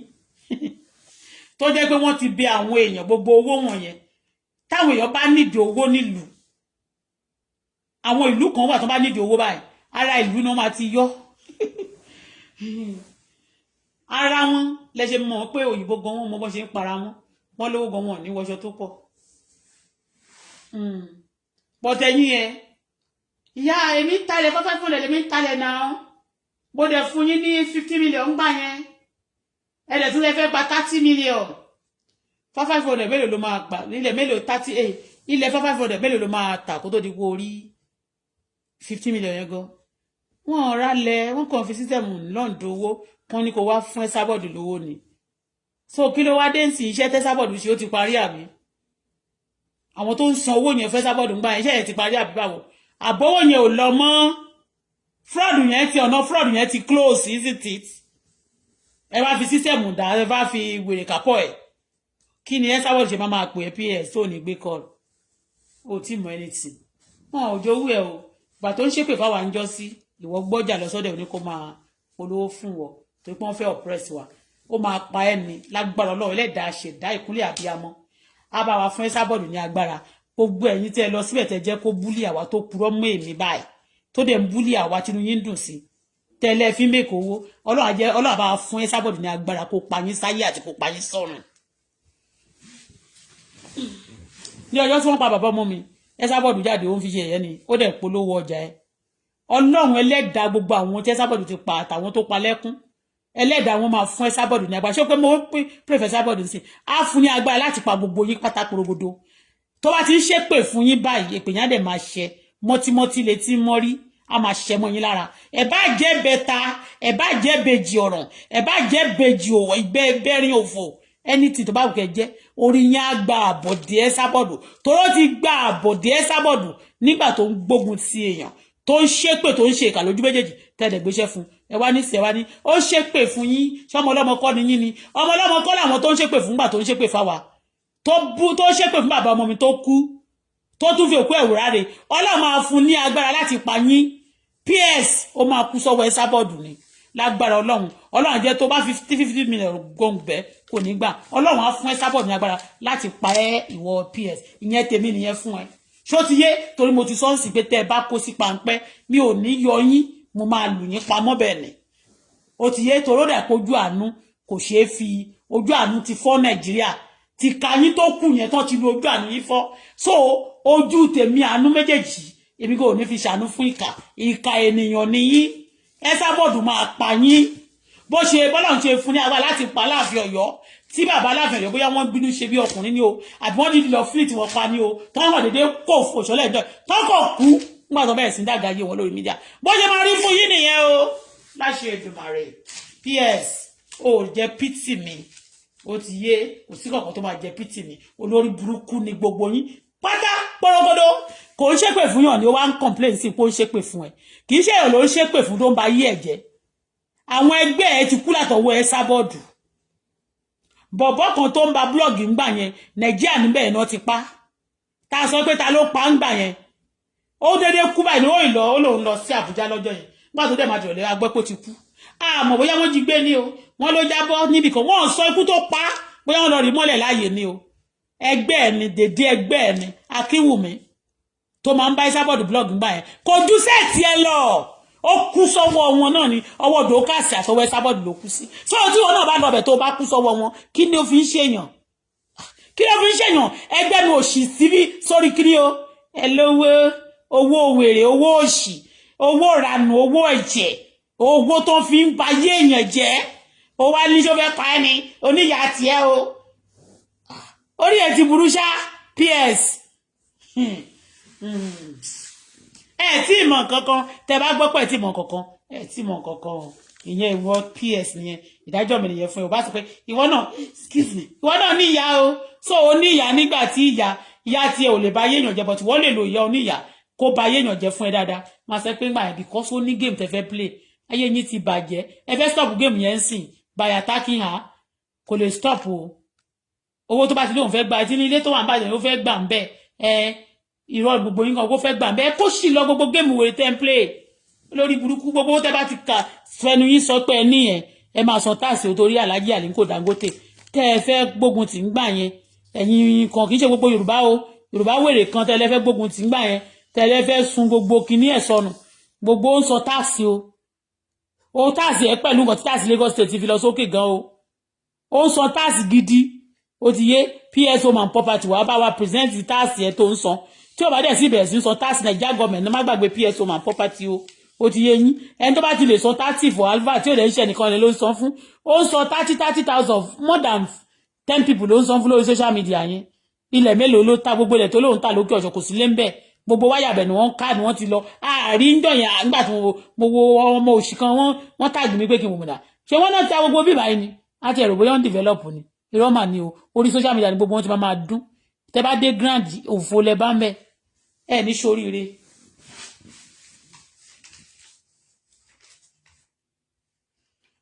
ẹ jẹ́ ká bọ́ sórí Elizabeth ọba kékeré ni wọ́n pè bọ̀tẹ́ jẹ́ ká pè lọ́ba ńlá Elizabeth ó tiẹ̀ ní màmá kan tó jẹ́ Elizabeth Taylor nígbà yẹn no Elizabeth ọba ńlá ìwọ nìkan ládé Buhari ìwọ nìkan ládé Tinubu pẹ̀lẹ́ o báwo ni mo ti ẹ̀ sì ní tendency mo sì ní tẹ́pà kí lorúkọ mo sì máa tẹ́pà justice fún wọ́n díẹ̀ torí ẹnu àbíamọ́ máa ń ṣe mí bẹ́yìn tí ẹ̀ jẹ́ ọ̀dájú tí ẹ̀ mọ̀yàn ó pa wọ́n máa gbọ́ pé nígbà yẹn tó ṣì wà ní kinní máa pa yín ni o a máa pa yín ni o a máa pa yín ni ìwọ náà bí lísì ṣe máa sọ yẹn ìwọ náà ṣe máa ń sọ apààyàn ní gbogbo yín Ọlọ́run gbọ́ ṣé ẹni tó bá bímọ sílẹ̀ máa ń dúró ṣá anyway ẹnu ẹ̀ ṣe mí gan o nítorí gbà tí mo rí wọ́n ṣe ìpèdè fún ẹ kò ṣe ti ẹ ló dùn ẹ tọmọ ẹ ló dùn ẹ jù ó wá lónìí ṣépè padà tó bá ṣépè padà wọ́n máa ní kó máa ṣépè lọ torí àwọn tó bẹ̀ níṣẹ́ contract ni èmi lẹ gbúdọ̀ ṣépè fún gbé torí pé mi ìwà jà yín jẹ́jẹ́ mo jókòó tẹ wá jà mí so mo mọ̀ pé o ṣépè fáwọn APC ń jọ sí àwọn APC náà ló wà nídìí èpè tó ń ṣe fún ẹ̀yẹn ṣó ti yé lára èdè àìyedè tí Ọlọ́run fi tó fi dalé ayé rú òun ló wà láàrin yìí APC versus APC ni àwọn APC ló wà nídìí èpè tó ń ṣe fáwọn ọmọ ẹ̀yẹn ní tó dùn mí jù òun náà ni pé olóòlè bá Lizzy ṣe ń sìn torí pé ó ti wé pé dáadáa fún ọmọ ẹ̀ bó ṣe rí nìyẹn ní ìgbà tí wọ́n ní pé kí Dorcas gbé ẹbọ fún mi tó gbé ẹbọ lójúkorojú lórí social media táwọn olórí burúkú ìyàwó kan ń sponsor ẹ̀ àmọ́ tó ń sponsor ẹ̀ ó gbé ẹbọ bó ṣe ń ṣépè fún mi ló ń ṣépè fáwọn ọmọ mi kò ṣòun nìkan o àwọn olórí burúkú àwọn ìyó òfò tí wọ́n ní jèrè ọmọ wọn máa ní wọ́n ṣépè fọmọ lọ́mọ wọ́n wá ń pè wọlé ni wọ́n ń rọ ìpè jọjọjọjọ sórí ara wọn kì í ṣorí èmi Ṣadé kì í ṣorí èmi Bọ́lá kò ṣorí àwọn mi wọ́n wá ń ṣe èpè ó máa lọ sábẹ́ ẹ̀bẹ̀ níjọ́ náà lọ́hùn wá lọ máa gbé ọmọ náà mọ́ra toró ta lẹ́nu bẹ́ẹ̀ tó bá ti ń sọ̀rọ̀ tán bá ń wò ń gbà yẹn máa lọ sábẹ́ láti lọ clean ṣì mọ́ kò ṣe kó ń wá crowd kó ba lè bá yín parí iṣẹ́ tẹ́ bá ti bẹ̀rẹ̀ ṣó ti rí bó ṣe rí òun nìkan ló sì Lizzy nìkan ló sì ìwọ̀n èpè dáadáa sórí àwọn ọmọ ẹ̀ báyìí ó dùn ẹ́ gan wòye jẹ́ kí wọ́n á sọ yẹ àwọn èèyàn tán ti bẹ̀ lọ́wọ́ ẹ̀ láti ṣépè fún yàláyà àwọn tí gbogbo ohun tó dẹ̀ ṣépè sórí èmi àtọmọ mi tán máa yọ sọnù tí ò ní kú ẹyọ kan láyé tọmọ tí wọn ò ní dàgbà láyé ọmọ tèmi dẹ̀ máa dàgbà bẹ́ẹ̀ ni mo sọ fún yín tọ́lọ̀ máa rán ogun tó jọjọ́ rí wọn lọ tiwọn ṣé kí wá kà wọ́n fún ẹ sábọ̀dù ń ṣe show àwọn ìyá arúgbó tó wọ bí 70 going to 70 wọ́n á pè wọlé síbẹ̀ wọ́n á dẹ̀ máa ṣe ìpè ìkan lára ìyá kan báyìí tán ló kú ńgbà yẹn gbà tó kú báyìí mo fi ìyá yẹn ṣe ẹ̀yẹ dáadáa wọ́n lọ́mọ ẹ̀ wà lórí social media pé Auto-Bola ń fi ìyá yẹn jẹ mo nígbà tí ìwọ́n pa bàbá ọmọ mi ẹ sábọ̀dù jáde wá ló fi ń ṣe ẹ̀yẹ ó gbọ́ ọmọ mi wá gbogbo àwọn ìyá yẹn náà ló wà lábẹ́ platform yẹn kò pẹ́ kó jìnnà ìyá yẹn náà kú mi ìfẹ́ dárúkọ ẹ̀ ń sìn ìyá yẹn ń gbé London ṣé London ló ń gbé ẹ̀yọ mo wá fi ìyá yẹn ṣe ẹ̀ mo ní kò ní dáa fún ìyá yẹn lọ́nà ọ̀run wọ́n ní Auto-Bola yẹn pé ó dẹ̀ wá ń bú ẹnìkan tí wọ́n ló kú mo nígbà tí ìyá tán pa bàbá ọmọ tèmi tí ẹ sábọ̀dù ń gbé síta tí gbogbo wọn dẹ̀ tí wọ́n ń dunnú ńkọ́ ìyẹn wá ṣebí ń gbogbo gbà yẹn má gbọ́ mò ń kà wọ́n fún ẹni o ẹ sábọ̀dù ṣe ìpèdè fún ìyálà ìyá ẹ̀ àti gbogbo àwọn ọmọ ìtayé wọn ti ta a máa ṣépè fọmọ mi kì í ṣe òun nìkan kì í ṣe òun ó gbaṣẹ́ yẹn ni o he was being awarded the contract Wasiu is part of it ó rí pé mo ṣépè mo gbàdúrà fún ọmọ Wasiu lẹ́nu ọjọ́ mẹ́ta mo lè gbàdúrà fún ọmọ Wasiu ṣùgbọ́n tí Wasiu bá ṣiṣẹ́ burúkú lágbára Ọlọ́run àwọn ọmọ ẹ̀ máa jẹ́ kì í ṣèṣẹ̀ àfi káwọn ẹlẹ́tì máa sọ fún wọn pé Ọlọ́run á bẹ̀ bàbá wa láti ṣe kan báyìí o kán dẹ̀ máa work towards pé a fẹ́ jèrè iṣẹ́ burúkú tí bàbá wa bá ṣe that's it wọ́n máa sọ pé òkè o á bẹ̀ bàbá wa níṣẹ́ yìí o àrùn oníṣẹ́ burúkú tó ṣe yìí ó ṣe fún wa ó ṣe fún ìyá wa o àdé ó ń ṣe fáwọn obìnrin o Ọlọ́run jọ má jẹ́ àjèrè ẹ̀ kán máa work towards pé à ní jèrè iṣẹ́ burúkú o torí àbẹ̀ níṣẹ́ yẹn àdé support evil yẹn that's it ẹ sábọ̀dù gba contract yẹn ni because àwọn kan náà ni wọ́n ti mọ Wasiu for long ìbá máa pa èèyàn torí pé wọ́n ti mọ̀ for long wọ́n ti jójẹ́ for long ó gbúdọ̀ máa fi èèyàn rúbọ ó dẹ̀ gbúdọ̀ máa fi èèyàn ṣe ètùtù innocent people must go down for him àbí bẹ́ẹ̀ kọ́ ìyẹn one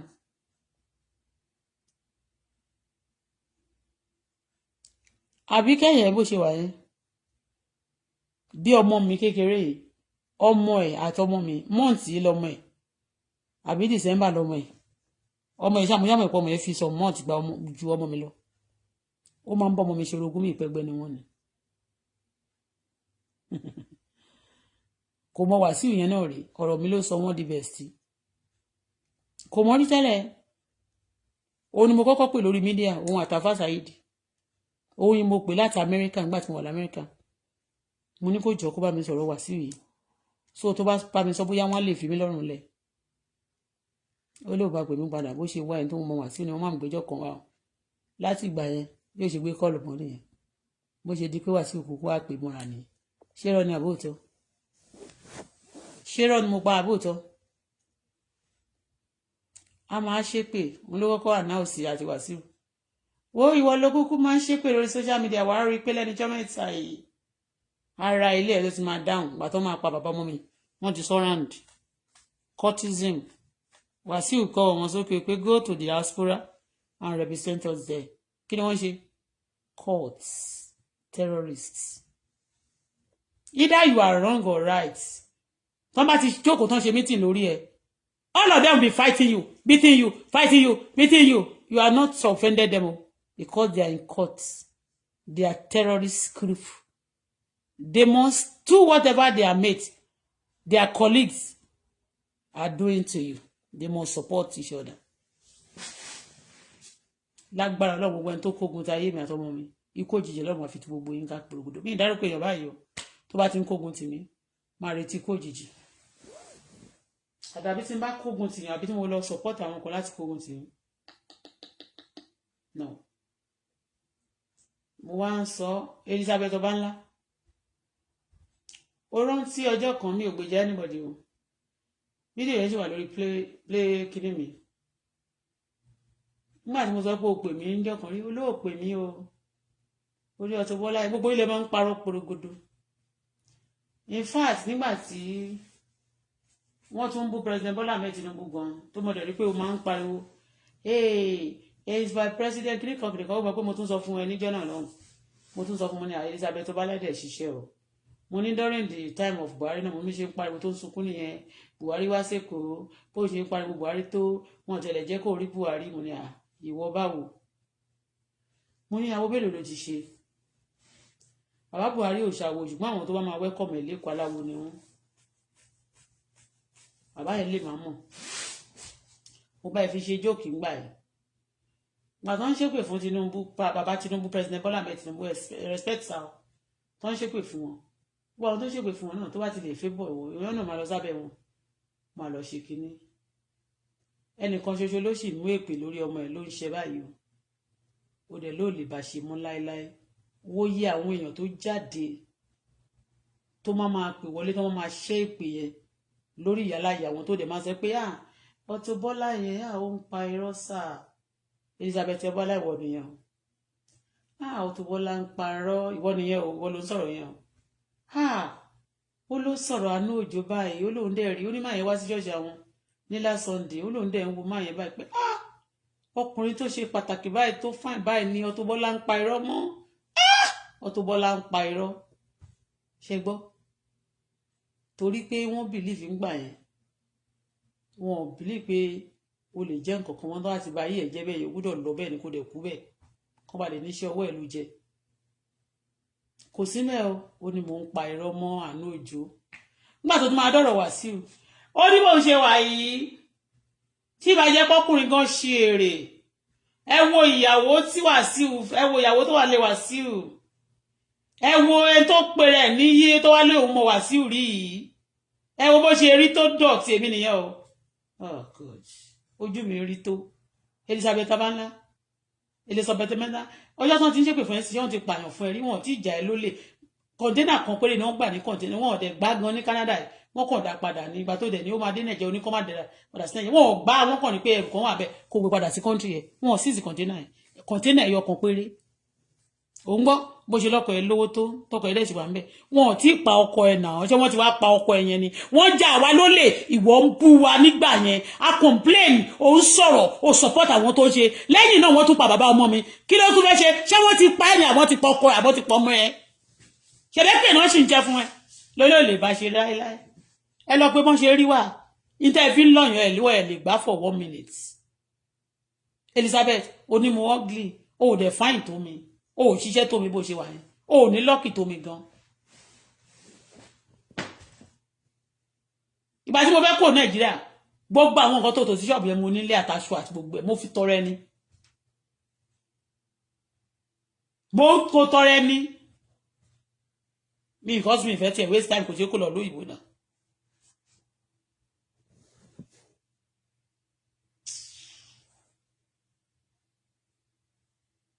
bó ṣe ló nice tó mọ́tò mélòó ló ti fi tọrẹ ó fi mọ́tò tọrẹ rí òun fi wọ́gàn fún yàn lówó ẹ kàn máa lẹ́ ń ṣoore kan tá a mọ̀ lábẹ́lẹ̀ náà ni aṣoore dáadáa lójú ẹ̀ ń bí yìí wọ́n pa bàbá ọmọ mi ó pè mí níjọ́ náà tí mò ń ké No, kọ́kọ́ pè mí ó ló gbéṣẹ́ sàǹfàrà fún mi. Mi mọ nǹkan tó ń ṣẹlẹ̀ ń sàǹfàrà ìwọ ini, ìwọ ló gbéṣẹ́ sàǹfàrà wá. Mo play ẹ̀ níjọ́ yẹn. Ọjọ́ kan tí wọ́n kọ́kọ́ pè mí gbà yẹn tí mo ń sọ̀rọ̀ fún ẹnu Sàràkí kan ṣe mí ni. Mo ní gbà yẹn wọ́n purọ́ mọ́ Sàràkí pé ó ń jalè, òun ló sponsor àwọn kan. Mo ṣáà rí gbogbo ẹ̀, ẹnu wọn ṣe mí, mo dẹ̀ bẹ̀rẹ̀ sí preach mo wá speak fún máa yẹn. Ó pè mí ni ó ní ó ní madam ẹ fi yẹn lẹ̀ o. Ìwọ ti gba contract lórí yẹn o torí Canada ló wà ń gbà yẹn. Ó ló ti gba contract lórí yẹn o. Pé no go area pé kíní kan ló fẹ́ dìbò fún níbẹ̀ yẹn ní Kwara State. Mo lè mi ò sọ̀rọ̀ nítorí kíní kan mo ní wọ́n kàn ṣe sọ̀rọ̀ ẹ̀ ni. Mo wá sọ lórí mídíà ó nírọ̀ mo pa o olóòpè mi rí. Olóòpè mi rí. Mo ní video mo ní voice yẹn náà. Eléyìí tí mo ń sọ is about 7 years ago. I have voice note of 7 years ago the day I started. A week lẹ́yìn tí Esabod ti pè mí tó sọ pé tó play game kan pẹ̀lú mi tó ní pé tó wá ṣe bí tó ní kó attack mi. Láti ọjọ́ yẹn mo ti bẹ̀rẹ̀ sí play yín. I mean mo ti bẹ̀rẹ̀ sí record yín. Anybody that called me, I record all of you. Ní má kàn wí pé lè voice note eléyìí kò relevant ni. Kò really ní make sense kan kí ni mo fẹ́ play ẹ̀ fún tí ó bá ti wọ́n ti mi. But tó bá prove wípé mo promo ẹ, I'll play your voice note for real. Gbogbo àwọn nǹkan ó bú mi ṣégè ni. Ó lé mi, ó níbo ni ó ní kí wọ́n wo èmi báyìí kí wọ́n wo bí ṣe rí. Ó dẹ̀ mọ̀ pé òjò tó bá pa ẹyẹ òjò tó pa ẹyẹ igún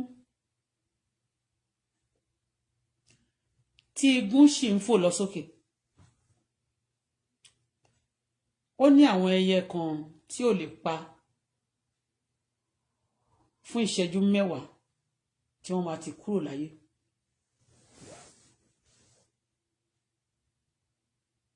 Ó sọ̀rọ̀ gbogbo tó ń ṣe fún mi kò ṣojú kò ṣẹ̀yìn o. Gbogbo àwọn tó jẹ́ blogger àjàjẹ́ ẹ̀yin terrorist wà lórí social media gbogbo yín pátá lẹ máa dá sí. Gbogbo yín pátá lẹ máa dá sí tí ò bá sì jẹ́ blogger máa ẹ̀. All of you will now be ẹ máa ṣe jánọ́sì lábẹ́lẹ̀ mo ṣe ń ṣépè fún mi lórí owó mi ṣé mo parọ́ mẹ́rin kankan nínú wọn ò tí pa ọkọ ẹ̀ so má bínú wọn ò tí pa ọkọ ẹ̀ ṣé wọ́n ti pa ọkọ ẹ̀ ni wọn ò tí pa bàbá ọmọ ẹ̀ náà wọn dẹ̀ ti pọ̀ ọmọ ẹ̀ wọ́n jà wá lólè ṣé wọ́n ti jà wá lólè ni wọn ò tí jà irú olè tó ń jà wá náà Lizzy kàn ń ṣépè fún ẹ lásán ó wá ṣépè fún ọmọ ẹ wá lólè bá ṣe mú láéláé lẹ́yìn tí wọ́n ṣe many things fún mi lórí social media Esabod ṣépè many times bó ṣe ń ṣépè ni mo máa gbàdúrà fún Wasiu go and check go and ask Wasiu bí mo ṣe wá ń gbàdúrà fún Wasiu yẹn tó ní kó máa ṣèkà fún mi yẹn wọn àtàwọn tó wọ́n ní kó máa ṣèkà fún mi mo wá ń gbàdúrà pé Ọlọ́run jọ help me to conquer this demon Ọlọ́run wá ní bó ṣe ń gbàdúrà yẹn ló dá ó ní bọ̀ máa sọ fún mi pé àdúrà tó bá gbà fún ẹni tó bá ń ṣèkà fún ẹ ó ní kọ́lọ́run sọ di àìsàn lára wọn. òun gbọ́ Esabod lọ sí court wọ́n lọ nà ní mọ́ court níjọ́ náà èmi blọ́ọ̀gì mi ló ṣe lọ court ó bú mi bastardly stupid and bastardly ebú ló bú mi níjọ́ yẹn nígbà tó ń lọ kò mọ̀ pé tóun bá lọ sí court wọ́n máa nà ń pa níbẹ̀ ní lọ́jọ́ náà lọ wọ́n nà kó sẹ́ni bọ̀ tó gbèjẹ́ lórí social media èmi Bọ́lá Fọláṣadé nìkan ni mo dìde fún nígbà tó dìde tára ẹ̀ tún yá tán ó wá gbé Adébímpé aláṣọ àdúrà àtàwọn kan wá ní kán dìde sí mi gbogbo yín lónìí báwo lẹ ṣe ń jà ẹ tí ìjà ajá kú ní tàgbáàrin ẹ má jà tẹ́ bá fi kú ni ọmọ orí odó kan òkè ní omi kò nísinmi kò nísinmi ẹ ti rájẹ erùpẹ̀ dandan ẹ gbowó òkúta ṣáà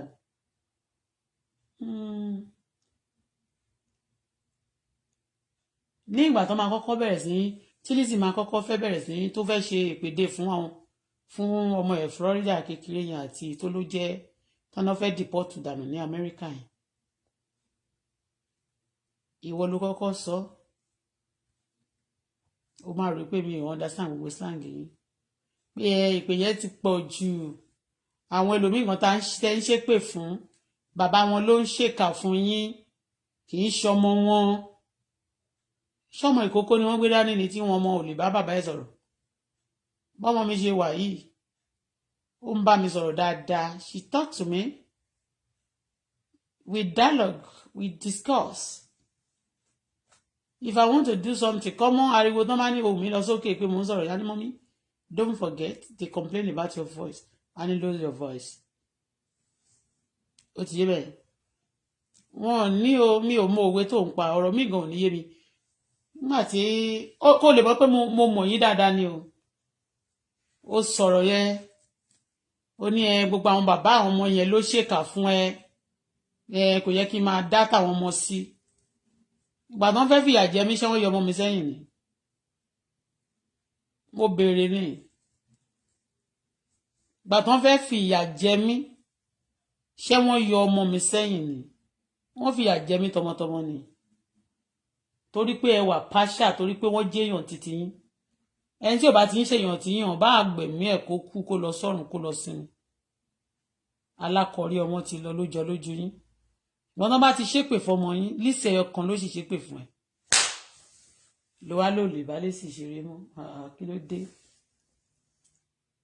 táwọn èèyàn bá gbowó ẹ tó bá jẹ́ pé wọ́n á já gbogbo ṣọ́ọ̀bù ẹ yẹn kó wá sọ ẹ́ di kò ní ṣọ́ọ̀bù mọ́ kó padà wá lọ máa ṣiṣẹ́ ọmọ ọ̀dọ̀ tán tó wá pa bàbá ọmọ ẹ sí ó yẹ kó lè forgive wọn náà kí ni wọ́n ti ṣe fún ẹ.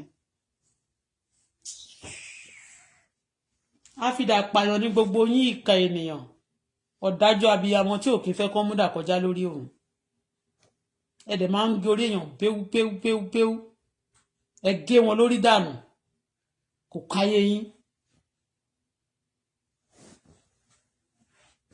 Elizabeth Obanla ó wá sad I look at your face you are very sad of course kò sẹ́ni tó máa wò pé sọ́mọ ẹ̀ lórí tínú ẹ̀ máa dùn ó dàbí ẹni tó bá gbọ́jọ́ ikú ẹ̀ ni wọ́n ló ń gbé lágbọ́ ti kú yọ̀ ló lágbọ́ ti kú yọ̀ ń pa kò sẹ́ni tó gbọ́jọ́ ikú ẹ̀ tó máa dunnú láyé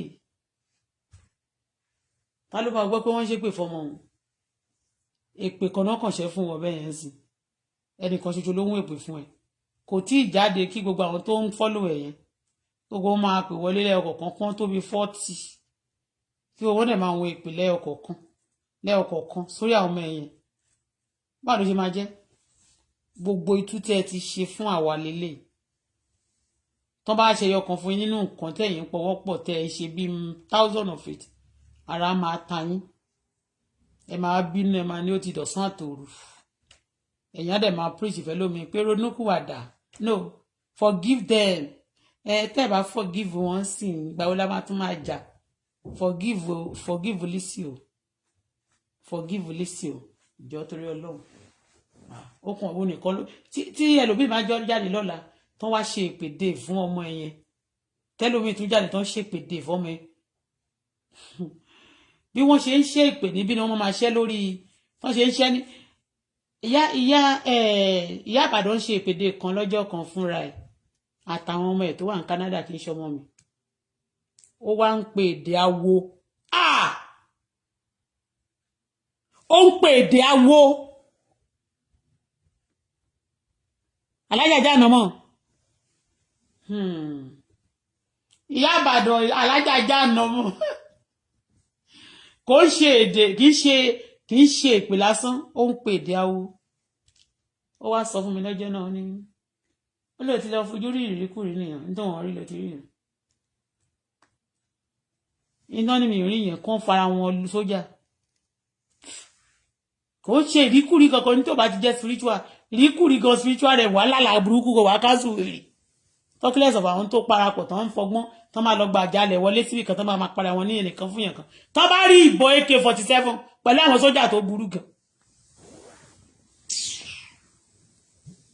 wọn ò ní ìdí bílẹ̀tì méjì ẹ̀ kọ̀ọ̀kan ti tó ó máa ṣí gbogbo nǹkan funfun tán fi borí yẹn kúrò ní.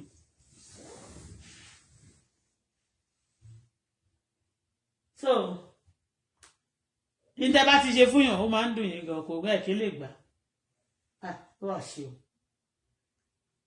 ẹ wíkẹ́ẹ̀dì gan.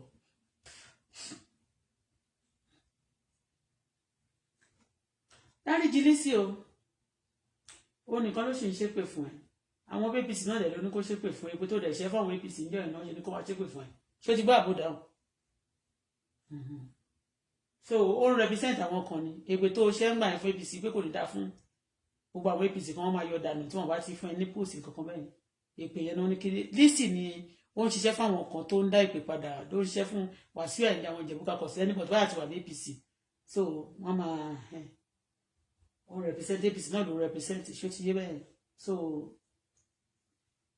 ewúrẹ́ ọba ló fi fọba jẹ ṣó ti yé dáríjì náà bàtà ìdí príjì fáwọn àrígbà yẹn tó sọ pé kiri kan ṣẹlẹ̀ dẹ̀ ń pàkọ́ kí náà ti ṣe fún ẹ dókàsì gbẹ́bọ lórí mídíà yẹn ẹni tó lè ràn wá gbogbo àyẹn gbogbo àwọn ọ̀rẹ́ ìyàwó Wàsíù yẹn ètò pé rẹ̀ ń fétíà òun ló gbé wá wọ́n máa ní mi forgive wọ́n ṣépè wọ́n máa ní wọ́n ṣépè fọmọ títí wọn ìgbà tí wọ́n lọ mú yẹn sí Nàìjíríà níjọ́ sínsìn bàbá kúkú bá sọ pé ní kinní náà kò lè rọ́nà lọ anyway Elizabeth Obanla ó máa forgive Lizzy náà èpè lásán ló ìṣẹ́jú bọ́mọ ẹnìkan kan tí pa kí wọ́n ti ṣe fún ẹ ó tí ìṣòro fáwọn èèyàn ṣó ti kó fáwọn èèyàn ṣó ti promote kókó wọlé kan tó pa ẹ́ lé lórí kan tó fẹ́ pa ẹ́ lé lórí ni kí ni wọ́n ti ṣe fún ẹ náà ẹ máa ní ẹ mọ pé bó ṣe máa advice ẹ mo sọ fún ẹ yìí o ẹ máa kọ́ bó ṣe máa ní sùúrù ẹ kọ́ bó ṣe máa ní sùúrù nílé ayé yìí wọn àwọn tí ìjà ẹ ló lè di kí ni Lizzy kí ló sì ṣe.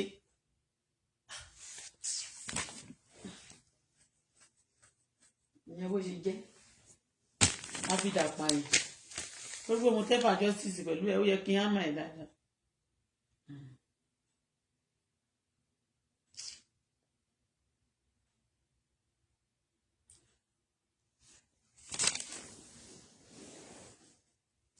àwọn eégún asínwín ló máa ń kẹ́yìn ìgbàlẹ̀ eégún asínwín ló máa ń kẹ́yìn ìgbàlẹ̀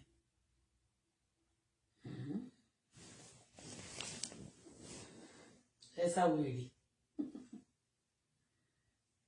mo rí pé ọdún ti bẹ̀rẹ̀ látijọ́ yìí like àwọn èèyàn kan bẹ̀rẹ̀ wọ́n ní èmi àti Ẹsábọ̀dà sí máa close lọ́lọ́run máa jẹ́ èmi àti ẹ̀kọ́ God forbid èmi ò ṣe lórí burúkú ọmọdé mi ò dẹ̀ ní sí ogbó èmi ò sí ń sẹ̀tì gbogbo yín yẹn kí n tó wá sórí social media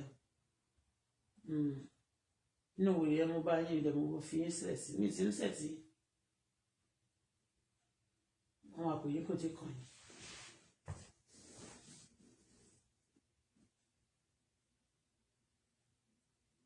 Esabod, you train all the terrorists, all the ladies terrorizing people on social media, and the girls, you train all of them. And thank God what all of them are saying today. I'm not rebuking them because I love you. I hate you with passion. Yes, I am telling you. You are representing the haters, those who hate me, those who wage war against me. You have done evil against God. Go. But I am just mo kàn sọ fún yín ni pé wọ́n sọ fún ẹ ni pé wọ́n ní right láti máa bínú àbí concord community for now. Kí ló fẹ́ expire fún? Wọ́n máa ń dára kéèyàn máa bẹ̀rẹ̀ ilé ju pé kó bẹ̀rẹ̀ kó bá lè parí ẹ̀ lọ. Bẹ́ẹ̀ ni. Mi ì tí ì di fún ẹ̀ nísìn. Because lẹ́nu ọjọ́ mẹ́ta yìí, mi ì tí ì rí kó wá fún mi. Ọdún èyí tó ṣì wá fún mi kan, mi ì tí ì dáhùn. But ń ṣe gbogbo èèyàn máa ń sọ̀rọ̀. But eléyìí tí mo sọ yìí náà, mi ì sọ láti support àbí láti favour ẹ̀. God forbid. I am just telling all of them that pé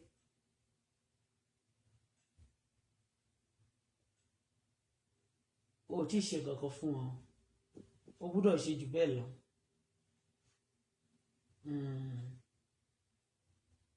tó bá wá lágbára láti pa wọ́n tó bá pa wọ́n ọmọ àlè gan lẹ́yìn náà. ẹ sábọ̀dù bó ṣe máa ń ṣe fáwọn èèyàn wọ́n sì ń tajà gbogbo wọn ló sì ń tajà ṣé bó ṣe máa ń ṣe yẹn ìyẹn kan lè mọ̀ pé ó ríṣẹ́ yẹn ṣe dáadáa bí ti tẹ́lẹ̀ nítorí pé àwọn ọgbọ́n ló wà nínú ìgò tó ń jẹ́ gin they giving you strong support so láti máa ṣe burúkú tó pọ̀ gan ni ara wa ń kan gbogbo yín mi lè bá ẹ ṣe sẹ́ ẹ̀ o ṣépè fún mi o ṣépè fọmọ mi o ṣépè fọkọ mi èpè tó bá wá pa bàbá ọmọ ẹ tó bá pa ọkọ ẹ yẹn Elizabeth ọgbọ mi ìfẹ́ sọ̀sọ̀kúsọ tó máa pa ọkọ ẹ yẹn tó wá gbókò ẹ tó fi ṣe lẹ́yà níjọ́ tó bá ṣe kínní kí ló máa wá ṣe ó wà máa bínú pokùnso ni ẹ jẹ́ ká wá ṣe dáadáa ṣùgbọ́n burúkú tẹ́ ti ṣe sílẹ̀ yẹn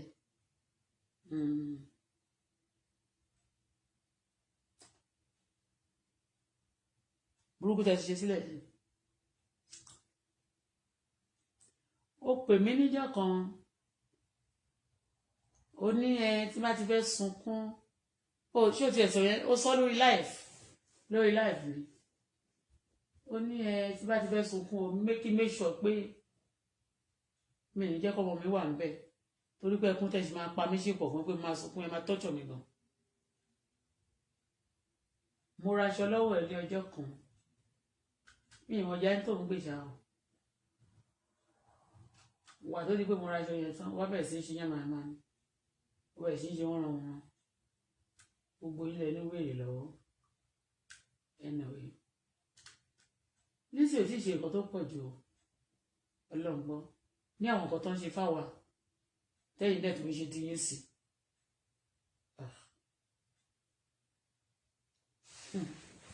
kí ló sì ṣe ó ṣe pé òun nìkan ló sì ṣe pé fún mi kí gbogbo wọn jáde kán máa ìpè kán máa ṣègbèdè fún ẹ lójoojúmọ́ báwo ló ṣe máa fi despite pé o ṣe gbòòyẹ fún wa ń jẹ yẹn tó lójú àánú mo ṣe ṣòkan fún ẹ níjọ́ kan torí ìṣòwò rẹ ni mo ṣe ṣe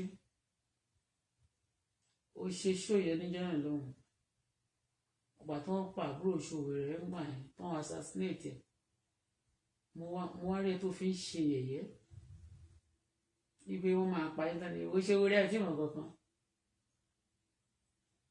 torí ẹ ti bìlí pé tó bá ti lè wọlé báyìí gbogbo yín máa gba appointment ní tẹ́ bá ti lè bá yé èèyàn kan jẹ́ ó fi òwò rẹ ṣe ẹ̀yẹ́ mọ̀ àtẹ́gbọ́n àbúrò ẹ̀ kú tó ń pa àbúrò yìí I saw that your video mo ní Elizabeth Obanla you are a mother you are so wicked to me o you have no pity for anybody wọ́n assassinate èèyàn ẹnìyẹn wà nínú àjàǹgbara ó ń jà lọ́wọ́ ní orílẹ̀-èdè Nàìjíríà láìkì ó fẹ́ contest ó ti wá ń bàjọba jà wọ́n ní problem ní pé wọ́n fẹ́ gbẹ̀mí ẹ̀ ní tí màá jẹ́ kó jẹ́ citizen America ó lè ti kú tipẹ́ bọ́ títọ́ pé wọn ò pa òun yẹn ó dà pé nǹkan tó yẹ kó lọ pa àbúrò ẹ̀ nìyẹn ikú tó fẹ́ fi pa òun yẹn náà fi pa àbúrò ẹ̀ they assassinate him they assassinate his brother and you Elizabeth Obanla you are now mocking him and you know that this person brother was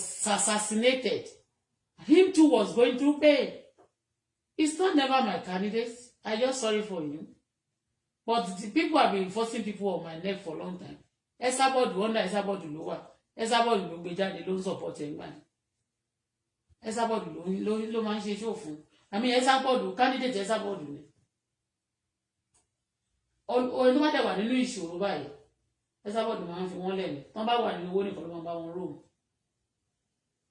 ó máa rò pọ̀ pẹ̀lú wọn gbà tán bá wà nínú owó ni àbí tán bá wà ní tó ti wò pé ńgbà yẹn ó máa jẹ president ẹ̀yìn tó máa ti campaign fún báyìí ó máa jẹ president bí ìpẹ́ nìkan ń wò ṣòwò rẹ̀ ò ní vote mo wá ń bá ẹ fa wèrè ńgbà yẹn mo sọ fún ẹ mo ní that's not right pé kó máa bọ̀tí mi ò ní ẹjọ́ kankan bá anybody rò sí bọ̀tí gbà míì a kò máa fi yín sun ayé náà ni pé ìwà tẹ́ ẹ̀ ń wù rèé o ṣé tó wá bímọ tó bá yá ń sẹ́ máa pe pé ẹ ṣe nǹkan burúkú fọmọ ọlọ́mọ o torí tó bá ti ṣe nǹkan burúkú fún ọmọ ọlọ́mọ ló máa ń jẹ nǹkan burúkú o ẹ̀yin òbí náà ọmọ ọlọ́mọ kí lẹ ṣe yẹ wọn ò sọ pé ọmọ yẹn ó rìn lọ wọn wá ipò miss wọn ni wọn ti pa the boy was assassinated and is his brother the same mother with him and you making fun of him that day simply because wọ́n jẹ́ APC me PC me ò dẹ̀ me PDP I just have woman's feeling for myself that some things as a mother is not right if you are a child of God something is not right tọ́wọ́n náà ti pa èèyàn níyẹn ò ní wáyé mọ́ o and then you guys will be making fun of them so tell me ṣé ẹ sọ fún mi pé ìpààyàn rí wọ́n ti pààyàn lójú yín ní èèyàn púpọ̀ ò jẹ́ kankan fún yín nìyẹn jẹ́ ojú yín ti dojú ẹ̀jẹ̀.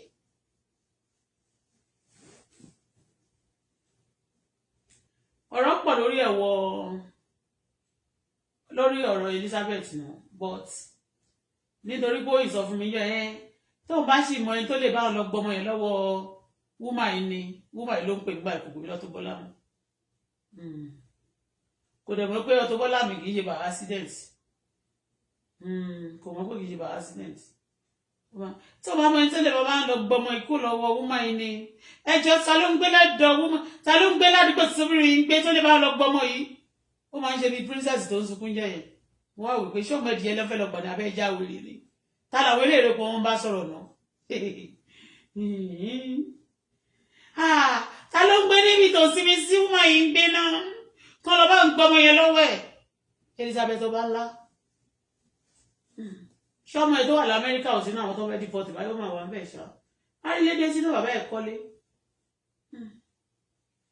gbogbo ibùtẹ̀ wish mi nìyẹn o wọ́n wá ṣépè fọmọ ẹ̀ tẹ̀ lọ́jọ́ kan sí ṣé wọ́n ti pa bàbá ọmọ ẹni ṣé wọ́n ti pa gbogbo ṣọ́ọ̀bù ẹ̀ kán pa gbogbo owó ẹ̀ lọ́wọ́ ẹ̀ kán káàmù bàbá ọmọ ẹ̀ kán tún pa ṣé wọ́n ti ṣe bẹ́ẹ̀ fún ẹ ẹ wo ẹjẹ kó sì lọ ẹ má bínú jàre ẹ má máa bínú lórí nǹkan kéékèèké ní àwọn ìran ẹ má máa ṣe pé nùrú fáwa ìpẹ́ẹ́dẹ̀ ló lẹ́ ń ṣe fáwa náà àwọn wàásù tẹ máa lè ń ṣe fáwọn èèyàn yẹn ẹ fẹ́ kẹ́nìbọ̀dì ṣe fún yín náà.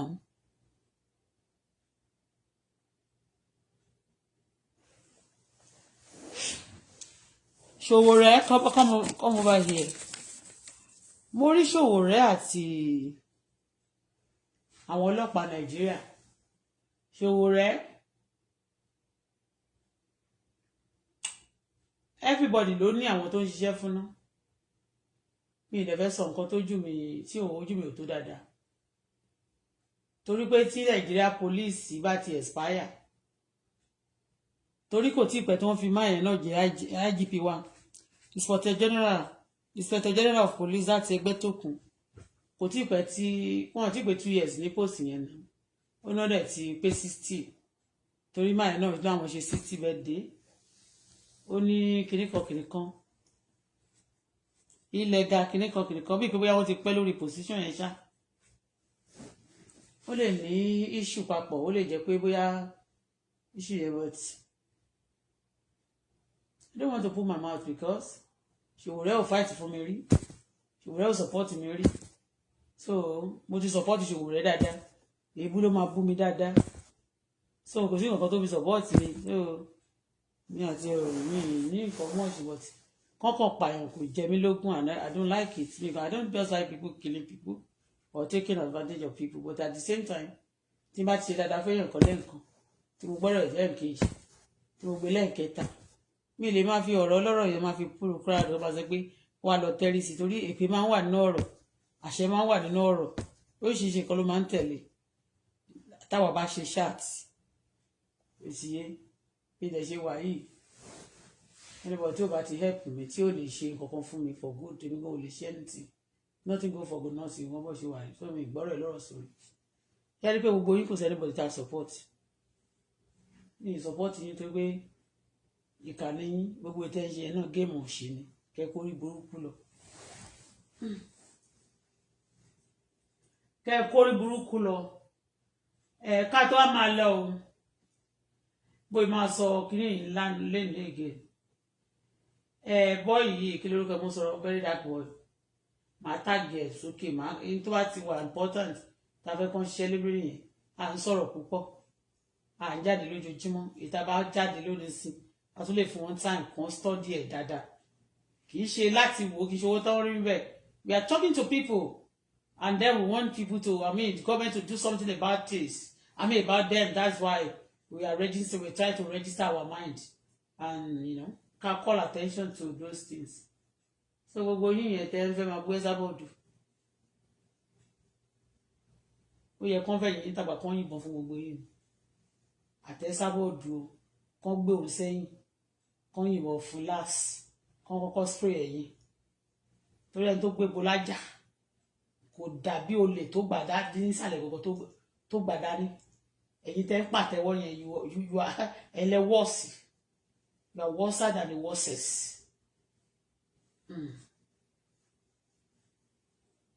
ẹ sábọ́ọ̀dù tó mú Aláàfin Ọ̀yọ́ ó fojú ẹ̀ gbolẹ̀ ni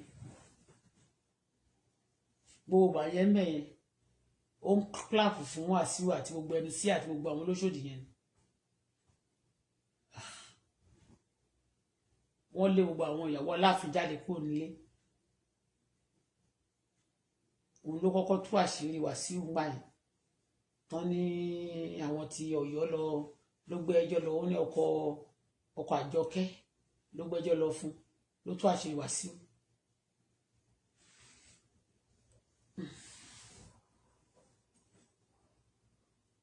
wọn àti tán ẹ sábọ̀dù ìyá òsì ni o kò fẹ́ rí fún yàn ó ti ṣe ẹ̀yẹ̀ rí ní kó kò fẹ́ rí ṣóṣẹ́ ìbẹ̀rẹ̀ ní ẹ̀yìn olórí burúkú alábòsí ọlọ́tẹ̀ òní ìka ènìyàn dẹ̀ ní ẹ̀ní ní ìsinmi wọ́n ní kò sí pìsì fún àwọn ìka ènìyàn láyé. I need water Tolu wà lọ́mọ mi Ayọ̀mí today please come and give me water.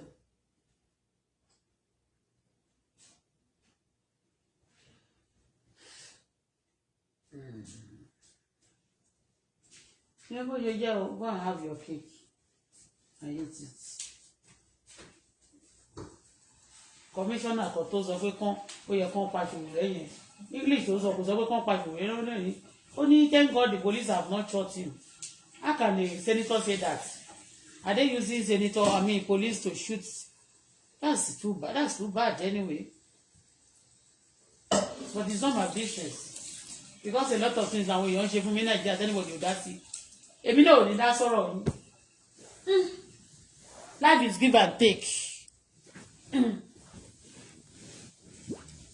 You don't fight for me. I don't fight for you.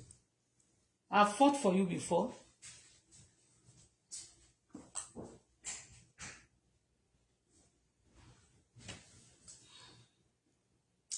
Thank God, this food, they will only chili in bed. They are chili, Not so much.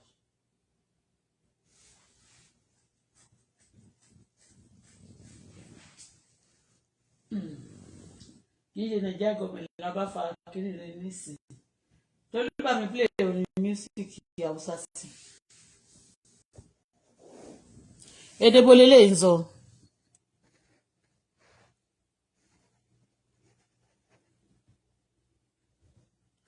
Babaroma Amano. Èmi náà ṣèdè fún ẹ. Itaku Italia Maricole Ashamu shake your body.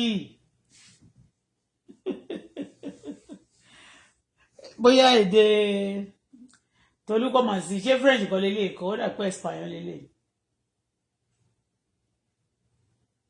Tolu wà lọ́mọ mi. Olúwarẹ̀mílẹ́kún.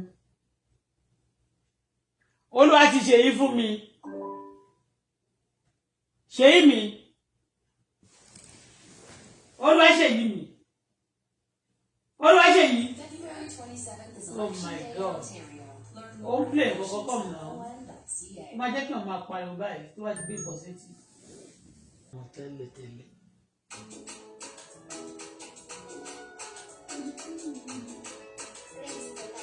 Any pleasant night rest. Ayé tẹ̀lé tí wà láàárọ̀ Monday.